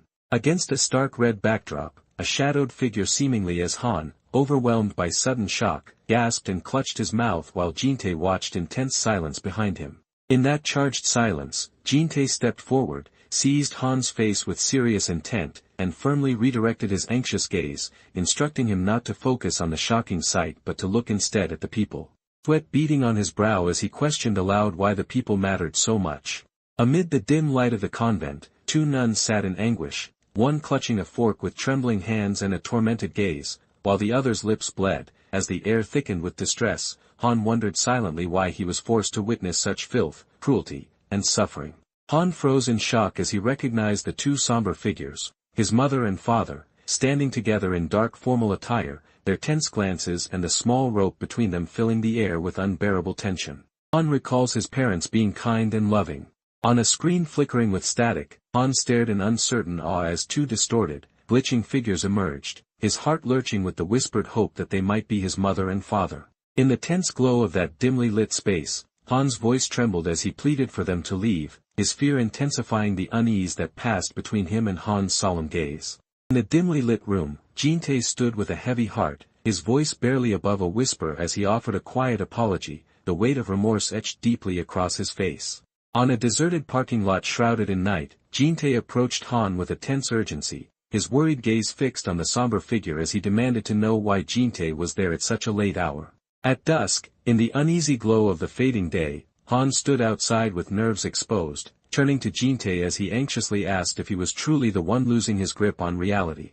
In the hush of a tense evening, Jin-tae's calm authority cut through the air as he halted Han's advance, insisting they sit inside the car to talk before anything else unfolded. On a shadowed city street, 2 men sat in a parked car, the tense silence broken as Han, eyes narrowed with suspicion, questioned Jin-tae about when it all truly began. Against the backdrop of a blurred city night, Jin-tae leaned forward with a somber expression, revealing to his companion that over 2 decades had passed since their parents first became part of the assembly. Jin-tae's hands tightened around the steering wheel as he realized with grave seriousness that what he faced was not merely a club, but a gathering driven by religious purpose. In a realm suffused with mystical energy, a blazing phoenix erupted in a surge of radiant flames, embodying the awe-inspiring revelation of a faith devoted to the worship of immortality. In the dim interior of a parked car beneath the shroud of night, Han's suspicious gaze met Jin-tae's guarded calm as a tense question hung between them, prompting Han to quietly deny any involvement. Beneath the pale glow of city lights, Han stood among shadowed trees, his anxious voice trembling as he demanded to know why this revelation had been shown to him now, unable to hide his distress over the madness unfolding around them. On a shadowed tabletop, a solitary newspaper lay under dim illumination, its unsettling headline hinting that Han was questioning whether Jin-tae knew about children vanishing from the orphanage. On a rain-slicked street shrouded in uncertainty, Jin-tae gazed at the blurred missing children poster, his skepticism surfacing as he quietly questioned whether the stories of runaways could truly be believed. On a shadow-draped street outside the glowing facade of Happy House, Jin-tae sat in a parked car with Han, his curiosity piercing the night as he questioned why Han's father continued to support the enigmatic organization. On a suspenseful evening thick with revelations, Han's shocked gaze filled the room as he demanded to know if his own father had truly sacrificed the children at the facility. In the hush of a dimly lit corridor, Jin-tae's serious tone signaled the start of a long-held confession as he reminded Han of the question he once asked about becoming a priest. In the muted glow of the somber room, Jin-tae's solemn gaze fixed forward as he quietly revealed the heavy truth that he served as a carrier of souls. Han's face froze in shock as he struggled to process what he had just heard. Jin-tae revealed with chilling calm that he alone decided who would be sacrificed, leaving Han stunned and searching for answers as unease filled the tense silence between them. Jin-tae gazed at the shadowy image of his younger self lying quietly on the ground, his thoughts turning somber as he revealed that this story began long before they met, when he was just 7 years old. Jin-tae lay motionless with eyes closed, caught between sleep and waking as a sense of quiet curiosity mingled with the strange awareness that something about this morning was different. An unknown figure voice breaking the silence as he confided his growing concern that the rising number of disappearances could no longer be dismissed as mere runaways.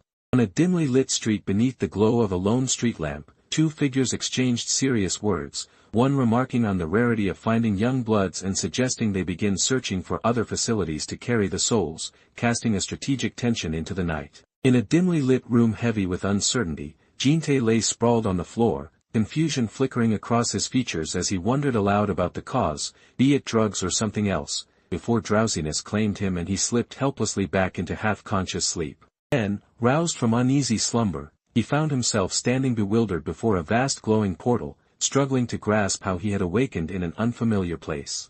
Suddenly, the eerie light revealed Jin-tae bound and vulnerable on a cold stone altar, his fearful thoughts echoing that he had been tied up and left helpless in this disturbing place.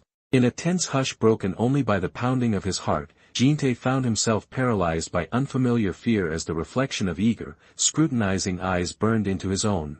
Then, as the hooded man's face emerged from the shadows, a menacing light revealed the chilling intent in his eyes, making Jin-tae feel as though he stood moments away from being consumed. In that suffocating moment, Jin-tae lay frozen with terror, convincing himself that if he let out a scream he would lose all control, so he forced a facade of calm and uttered whatever desperate words surfaced, clinging to the faint hope of survival.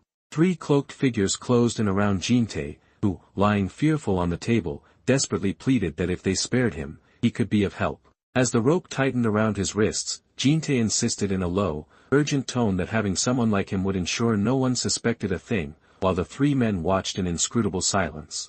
Jin-tae, shirtless and sweat-soaked, gazed upward with unwavering resolve as he announced his decision to bear the weighty responsibility of carrying souls. The sinister old man, his face half-veiled in shadow and etched with tension, met Jin-tae's resolve with a silent, pensive stare that spoke of unspoken doubts and heavy contemplation. Jin-tae stood alone, his shadow stretching behind him as he revealed with grave seriousness that he had become the soul carrier, the reaper, tasked with the somber religious duty of selecting sacrificial victims for cannibalism in service of the immortal. In the faded sepia glow of an old photograph, Jin-tae recalled how Ishin's father, as the assembly's representative, had chosen to support and watch over him, a decision he now admitted might sound like an excuse, yet carried the weight of quiet protection. Now, as the shadows deepened, the memory gave way to a terrifying vision, a menacing tiger's face emerging from the darkness, its glowing eyes and open jaws embodying the deadly threat Jin-tae had chosen to face for the sake of survival. Jin-tae stood over a fallen figure, his gaze shadowed by memories of a childhood steeped in unspeakable acts, reflecting silently that witnessing such darkness had always left him strangely relieved not to be the chosen victim, while a hooded presence lingered ominously nearby. Jin-tae gripped a bottle tightly as he reflected on how, over time, he had adapted to the surrounding madness and felt his own thoughts slowly shifting to match theirs, while the unknown silent figure receded into the shadows behind him. In a gentle wash of light, Han stood frozen, his wide eyes betraying an astonished realization that marked the beginning of something profound. In a stark pool of light surrounded by darkness, 2 boys faced each other, and Jin-tae quietly acknowledged that this was the moment he had met Ishin. On a sunlit morning steeped in reflection, Sung-tae stood with a commanding presence, his gaze lifted skyward as he admitted to Han, who watched him curiously from the corner, that at first he had seen only the shadow of Han's father and the boy before him. In the hushed corridor of an old school, Han stood uncertain as Sung-tae, his eyes wary, confessed that he always assumed Han would be strange because of his infamous parentage, while Jin-tae watched the tense exchange in silence.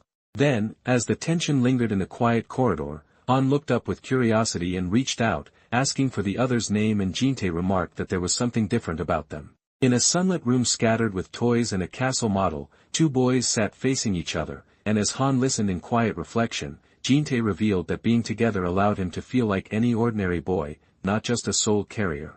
In the hush of falling snow outside a quiet city street, Han stood close to Jin-tae, feeling a wave of surprise as Sung-tae confessed how deeply he had admired, worried over, and cared for him. On a quiet afternoon filled with hesitant hope, Han stood close to Jin-tae, clutching a sandwich with trembling hands as he realized that loving him had always felt entirely natural. Now, as Han sank onto the bench with his head buried in his hands, regret washed over Jin-tae while he confessed to Han that his feelings had consumed him so deeply he'd lost sight of everything else. In the flickering shadows cast by a burning building, Jin-tae stood consumed by regret, admitting to himself that had he foreseen their interest in Han, he would have chosen to lead the club differently and shielded them all from the consequences now unfolding. In the dimly lit hallway, Jin-tae stood tense and wary, restraining himself as he watched another figure walk away, determined not to betray his true intentions through any suspicious action. On the edge of a dimly lit room thick with tension, Han stood uneasily as Sung-tae placed a seemingly reassuring hand on his shoulder, while nearby, Jin-tae watched with a smug smirk and warned that survival would demand more than trust. In the quiet confines of his parked car, Jin-tae sat alone with his head bowed and hand pressed to his forehead, weighed down by the regretful admission that his actions had been driven by utter selfishness. Beneath dim urban lights, Jin-tae stood in his suit, pressing a hand to his forehead as regret overwhelmed him, and he confessed to Ishin that his actions, driven by love, had been selfish. Regret weighed on Jin-tae's shoulders and he admitted he never should have involved Han in the club. Shrouded in ominous darkness, shadowy figures with glowing eyes closed in as the tense realization settled that revealing Han's existence had been a dangerous mistake. In the shadowy depths of a blood-stained forest, a pack of menacing wolves with glowing eyes closed in, as Jin-tae reflected that their desperate attempts to cure a devastating illness had blinded them to the starving cannibals lurking so near. Bathed in a soft, cold light, Jin-tae stood alone, his eyes shadowed with regret as he admitted to himself that every effort he made to hold on to Han now felt like chains binding them both. In a dimly lit hush, Jin-tae's determined hand reached out to gently clasp Han's, his heart resolute as he confessed a longing to protect him and make things right. In the quiet seriousness of the moment, Jin-tae, dressed in black and holding the other's hand, revealed with heartfelt sincerity that true understanding required seeing even the parts of himself he considered unworthy.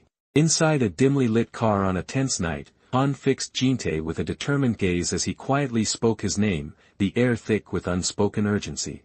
In a haze of uncertainty, Han reflected uneasily on Jin-tae's baffling behavior, realizing they had always viewed his actions as distant problems that stirred quiet discomfort. On a day heavy with regret, Han stood lost in thought, a bead of sweat tracing his neck as he silently admitted that his fear of losing Jin-tae had blinded him to the painful truth that all of Jin-tae's sins could be traced back to his own parents.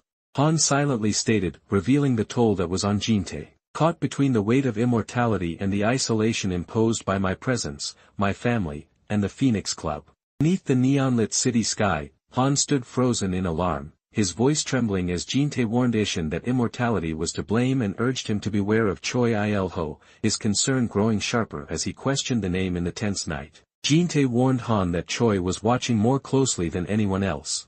Against the backdrop of a brightly lit geometric pattern building shimmering beneath the night sky, a reflective mood settles as it is revealed that, despite his high position at work, an overwhelming desire for your very existence shapes his every thought. In a shadowed chamber thick with tension, Han and Sung-tae faced a circle of hooded figures as Jin-tae, resolute, revealed he had fought desperately to shield others from being sacrificed, insisting that more time was needed under the guise of examination. Perched anxiously on the jagged edge of a rocky ledge, Jin-tae stared downward, a tense worry filling the air as he confessed his sense that time was quickly running out. Choi Il-ho's unwavering belief that immortality could be found within sacred flesh.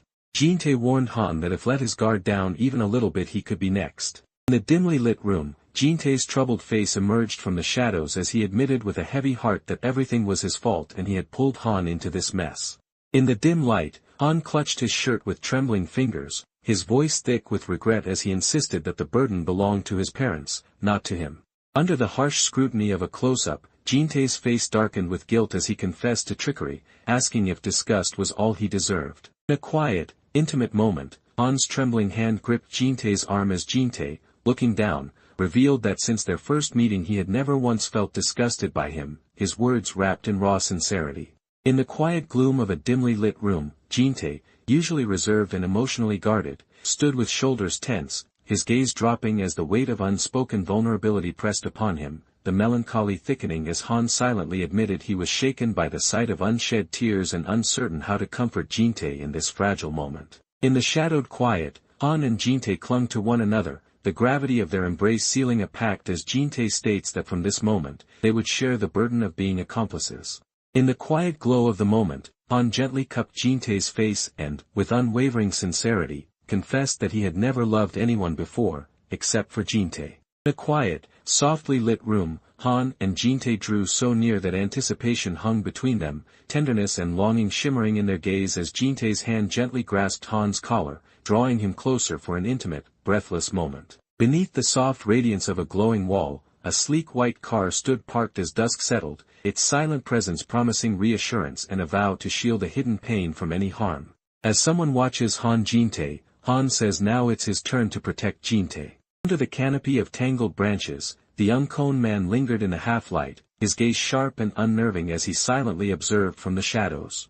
In a quiet moment tinged with nostalgia, Han and Jin-tae held each other close, the world fading away as Han remembered that, back then, Jin-tae was all that mattered to him.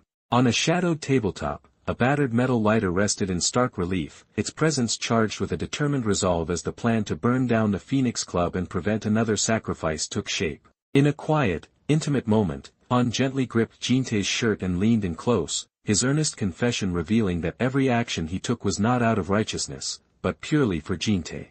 In a quiet, sorrowful space illuminated by a solitary beam, a single white chrysanthemum rests on the ground as the weight of loss settles in, the absence of Jin-tae leaving only loneliness behind.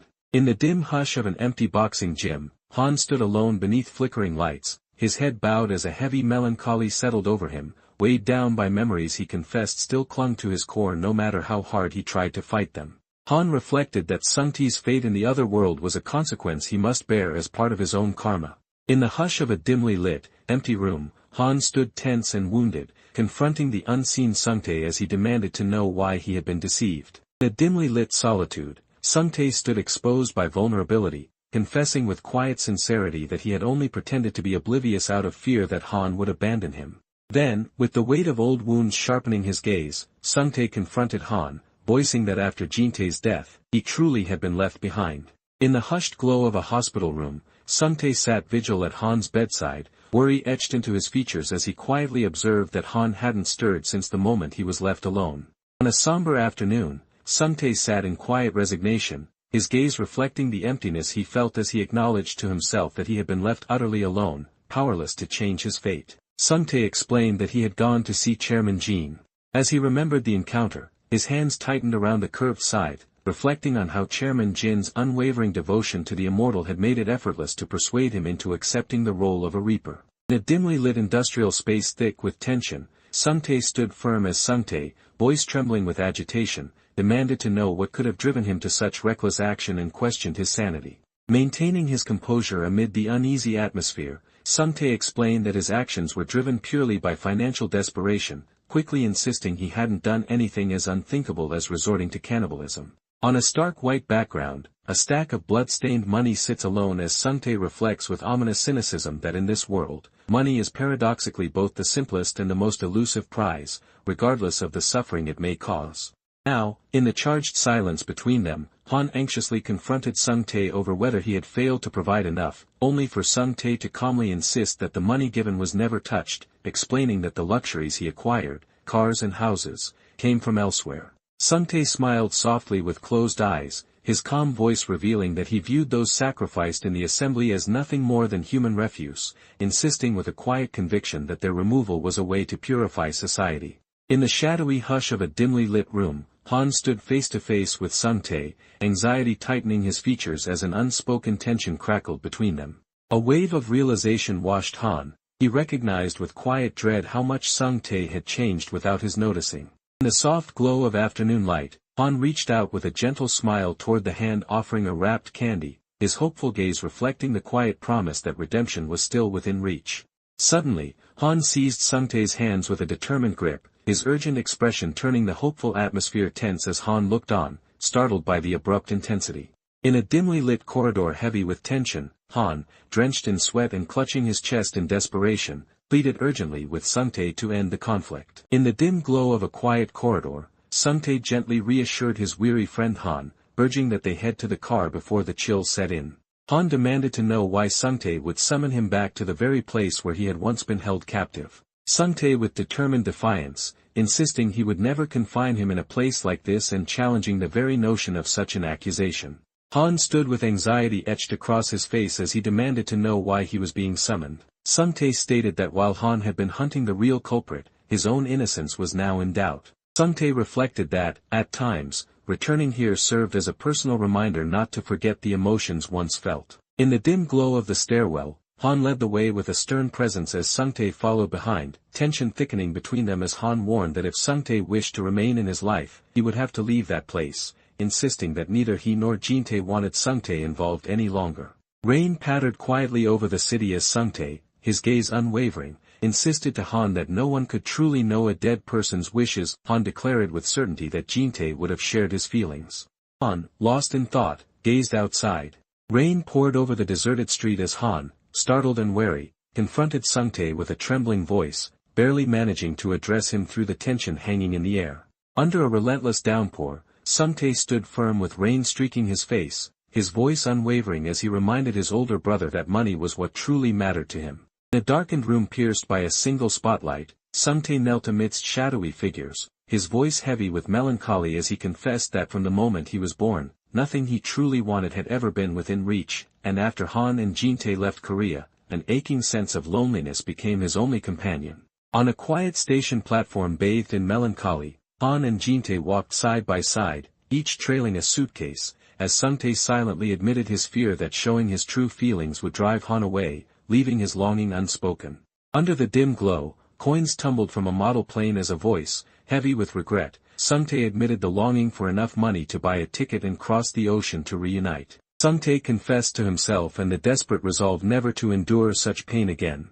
Han, weary and conflicted, stared downward, his somber voice suggesting that perhaps he could choose a path in life other than that of a reaper.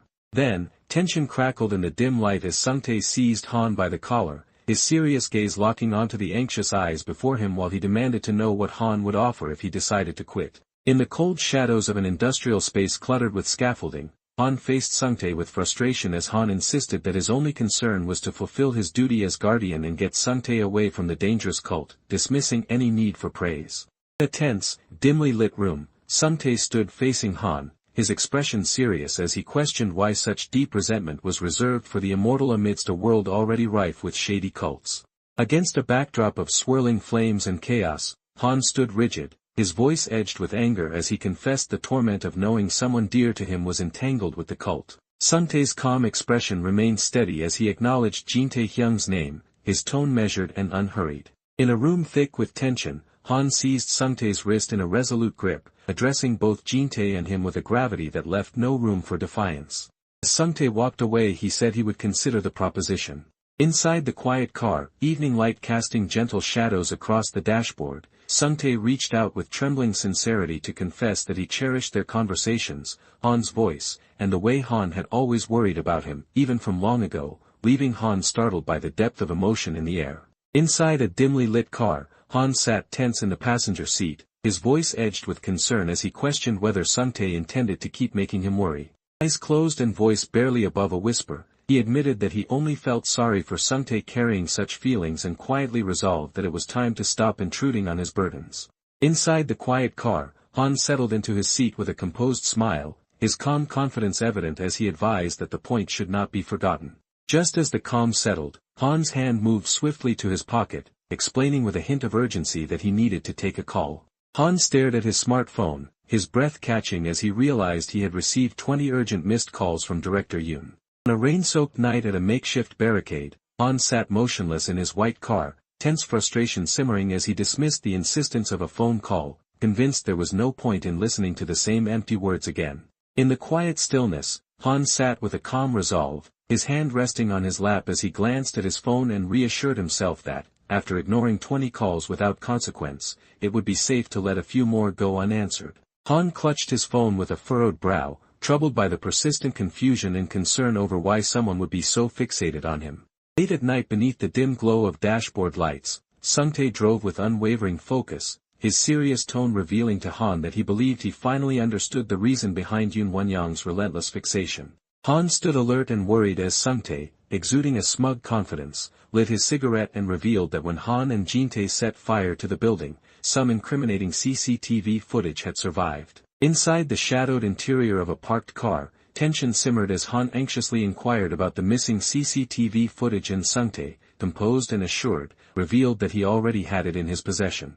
Sungtae lingered in thoughtful silence, the ember of his cigarette flickering as he revealed with quiet gravity that someone had survived that fateful day. In the heart of a raging inferno, a burning altar cast wild shadows as Jintae appeared amid the flames, rescuing a child meant for sacrifice and igniting a surge of hope in the oppressive darkness. Amidst a haze of glowing embers, a boy stood battered and silent, his gaze heavy with the weight of revelation as he somberly revealed that the child was none other than Yoon Won-yang.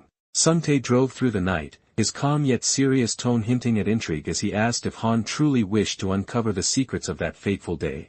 Han sat with his gaze lowered and a resolute air, firmly insisting that he didn't want to see whatever was before him. On a rain-soaked urban street where neon signs flickered through the gloom, tension hung in the air as Sungtae faced the undeniable truth that Han had truly chosen to run away. In the dim light of a somber afternoon, Han, weighed down by inner conflict, turned his back on a wilted flower as he reflected on how he had fled from pain, knowing deep inside that a mortal would never truly disappear for something so small. Now, a close-up revealed Han's face set in partial shadow as he admitted the truth of his past actions, yet with newfound resolve, he insisted he would not run away this time. Rain pattered softly as Han, ever considerate, opened the white car door outside the office and gently suggested that if his companion felt tired, they should come to his place tonight, promising to share his umbrella.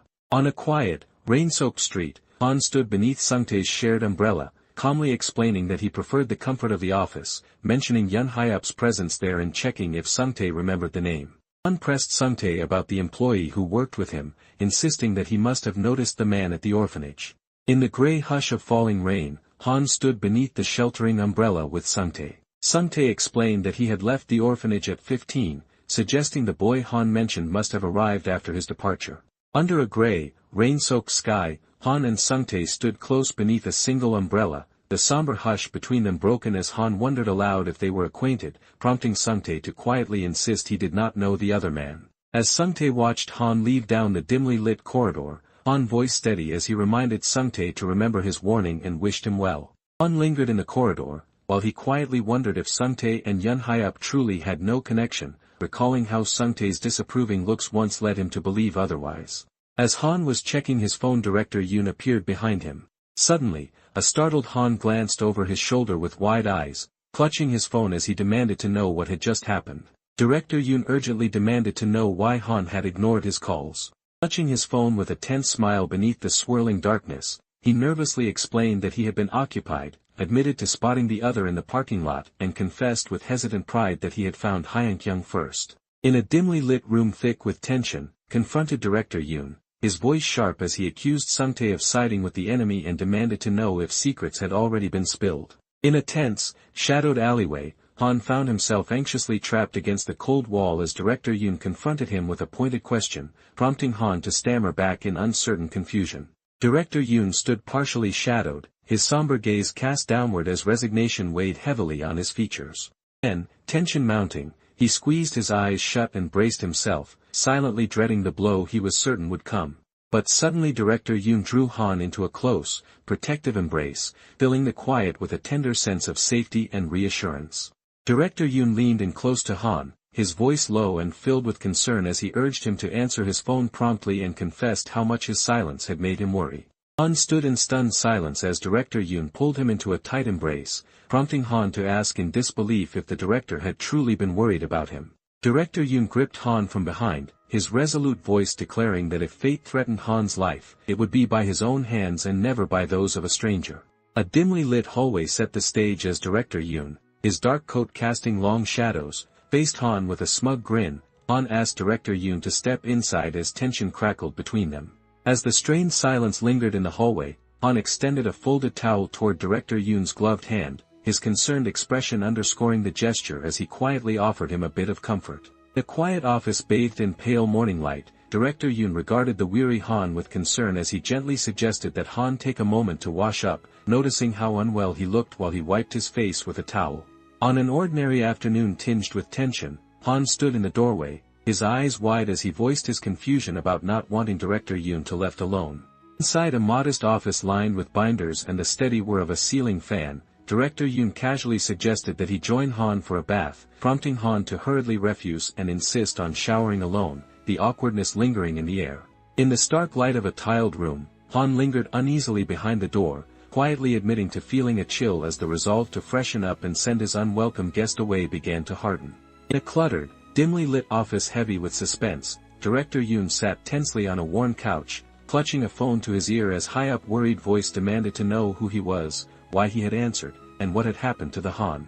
In the stark glow of his office, Director Yoon held a phone to his face, his smug smirk hinting as he confidently challenged what high-up might do if he crossed the line. Director Yoon sat calmly in his chair, his demeanor steady as high-up demanded for the Han's whereabouts. Director Yoon explained Han was currently showering nearby. High-up then asked in return where the other person was, tension simmering beneath the exchange. Loud noise gets Director Yoon's attention, as he tells High-up he does not know. As the knock echoed away, Han straightened with newfound resolve and, gripping the telephone tightly, announced that they were hanging up. High-up demanded Director Yoon to answer him. Through the narrow doorway, Director Yoon's worried gaze fell on Han Ishin as he gently asked what was wrong. His question hanging in the air, Han winced on the cold bathroom floor and admitted in a strained voice that he was in pain. Han demanded in a trembling voice to know why Director Yoon was entering. Director Yoon's sharp gaze flickered with concern as he voiced his urgent need to determine whether the landlord was dead or alive. In a brightly lit bathroom, Han, flustered and vulnerable, clutched a towel to himself as he tried to explain with embarrassment that he had simply slipped. Director Yoon stood tall and assertive, commanding Han, who remained kneeling and startled before him, to move aside. Director Yoon calmly took off his black gloves, his purposeful movements filling Han with incredulous suspicion as he wondered in disbelief if the man truly intended to help him wash up. Han sat shirtless and anxious, urgently insisting to Director Yoon that he could manage on his own. Director Yoon raised his gloved hand to his lips, a smug confidence in his eyes as he warned that Yun Hyup was already on his way. In the stark light of a tiled room, Han stood nervously clutching a towel around his waist, his cheeks flushing. Director Yoon stammered that if they didn't hurry, Hyup might get the wrong idea about the two of them. Han demanded to know what would happen next, casting an air of uncertainty over the moment. Steam curled through the brightly lit shower room as Director Yoon, his demeanor composed and serious, methodically sprayed water across Han's silent, vulnerable head, filling the space with an unspoken tension. Director Yoon leaned forward with a calm yet concerned gaze, gently questioning why there was so much restless movement from Han in such already cramped quarters. Rain pooled around two pairs of bare feet pressed close together on the slick floor, as Director Yoon, voice edged with worry, cautioned Han to stay still, insisting he would only slip again if he moved. Han's uneasy profile revealed their inner struggle as they wondered what Director Yoon intended, feeling the awkwardness swell until it seemed almost unbearable. Han stood shirtless and tense, anxiously struggling against Director Yoon's unyielding grip as he wrestled with the thought that every direction he turned led only to obstacles. Steam curled through the air as Han, shirtless and visibly self-conscious, sat awkwardly while Director Yoon stood quietly behind him, prompting Han to wonder why receiving help washing up left him acting so tense and making the atmosphere feel even stranger. In a dense shroud of mist, Han stood shirtless and startled as Director Yoon, eyes steely with determination, seized him forcefully from behind and instructed him in a firm voice not to move. In a stark, fluorescent-lit room, Han winced in agony as Director Yoon pressed a steaming hand against his bare skin, his startled outcry betraying both shock and confusion at the sharp pain coursing through him. In a tense, close-up moment, Han's uneasy voice broke the silence as they revealed they could feel the grip on their arm was painfully tight. In a dimly lit room heavy with tension, a startled and vulnerable Han stood shirtless as Director Yoon stated that Han was now the one gripping him tight. Steam curled through the intimate room as Han, blushing and shirtless, nervously insisted he had only been joking while Director Yoon closed the distance between them with calm, quiet determination. In a dimly lit room, Han recoiled in shock as a gentle hand pressed against his bare chest, exposing a burn scar that instantly unsettled him. Han stated that the burn that Director Yoon has must have been from back then. In the quiet hush of a dimly lit room, Han and Director Yoon stood entwined in a moment of fragile intimacy, vulnerability shimmering between them as Director Yoon hesitated, struggling to voice the turmoil in his heart.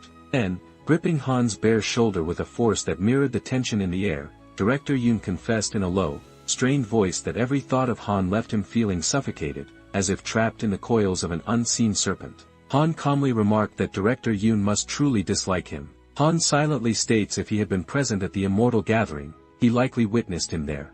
Amidst a dark, swirling backdrop, Director Yoon stood behind Director Han, wrestling with the realization that what churned within them was not merely pain or hatred, but something far more complex. Steam curled around glossy tiles as Han, hair damp and features softened by a faint smile, calmly suggested that perhaps it was time to consider seeing a therapist. Director Yoon insisted to himself that he didn't need therapy. Han, vulnerable and tentative, glanced toward Director Yoon and wondered aloud if it might be wise to learn how to treat the mysterious condition. Director Yoon asserted with quiet confidence that he already understood exactly what to do. Steam curled around the quiet bathroom as Han, wrapped in a towel, met the calm silence with a knowing glance, acknowledging that the other person was already aware. Director Yoon's enigmatic expression emerged against a dark, tangled purple backdrop as he calmly challenged Han, asking if he wasn't just a little curious. In the shadowy glow of tangled purple strands, Han's subtle smile betrayed a spark of curiosity as they wondered aloud whether, given his current state, there might still be hope for treatment. Han's face turns into shock as Director Yoon say him. In a quiet room tinged with curiosity, Han, shirtless and casual, looked up with a puzzled expression, questioning Director Yoon as he asked for clarification. Director Yoon repeats to Han that he's the only thing he needs. Director Yoon confronted Han with a defiant declaration that it made no difference whether they were a monster who devoured human flesh or a deceitful piece of trash. Director Yoon gently cradled Han's chin, his eyes shining with vulnerability as he confessed that Han was both his torment and his solace, admitting he needed them more than anything. Han turns away in embarrassment saying that's weird. In the shadows, Director Yoon's face emerged in close-up, his calm confidence underscored by an intense devotion as he revealed that his unwavering loyalty stemmed from seeing the other person as his god. Director Yoon pressed a sorrowful kiss to Han's hand, voice trembling as she confessed that he had cast him into the depths of hell. In the quiet intimacy of a close-up, Director Yoon pressed his hands together in a solemn gesture, his eyes filled with reverence as he confessed that, having been saved, he could only see the other as his god.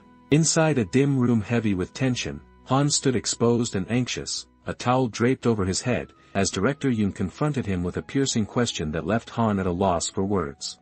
On a cold, tiled floor, two figures stood barefoot and motionless, the crackling tension between Han and Director Yoon revealing Han's uneasy suspicion that animosity alone could not explain the charged silence hanging between them.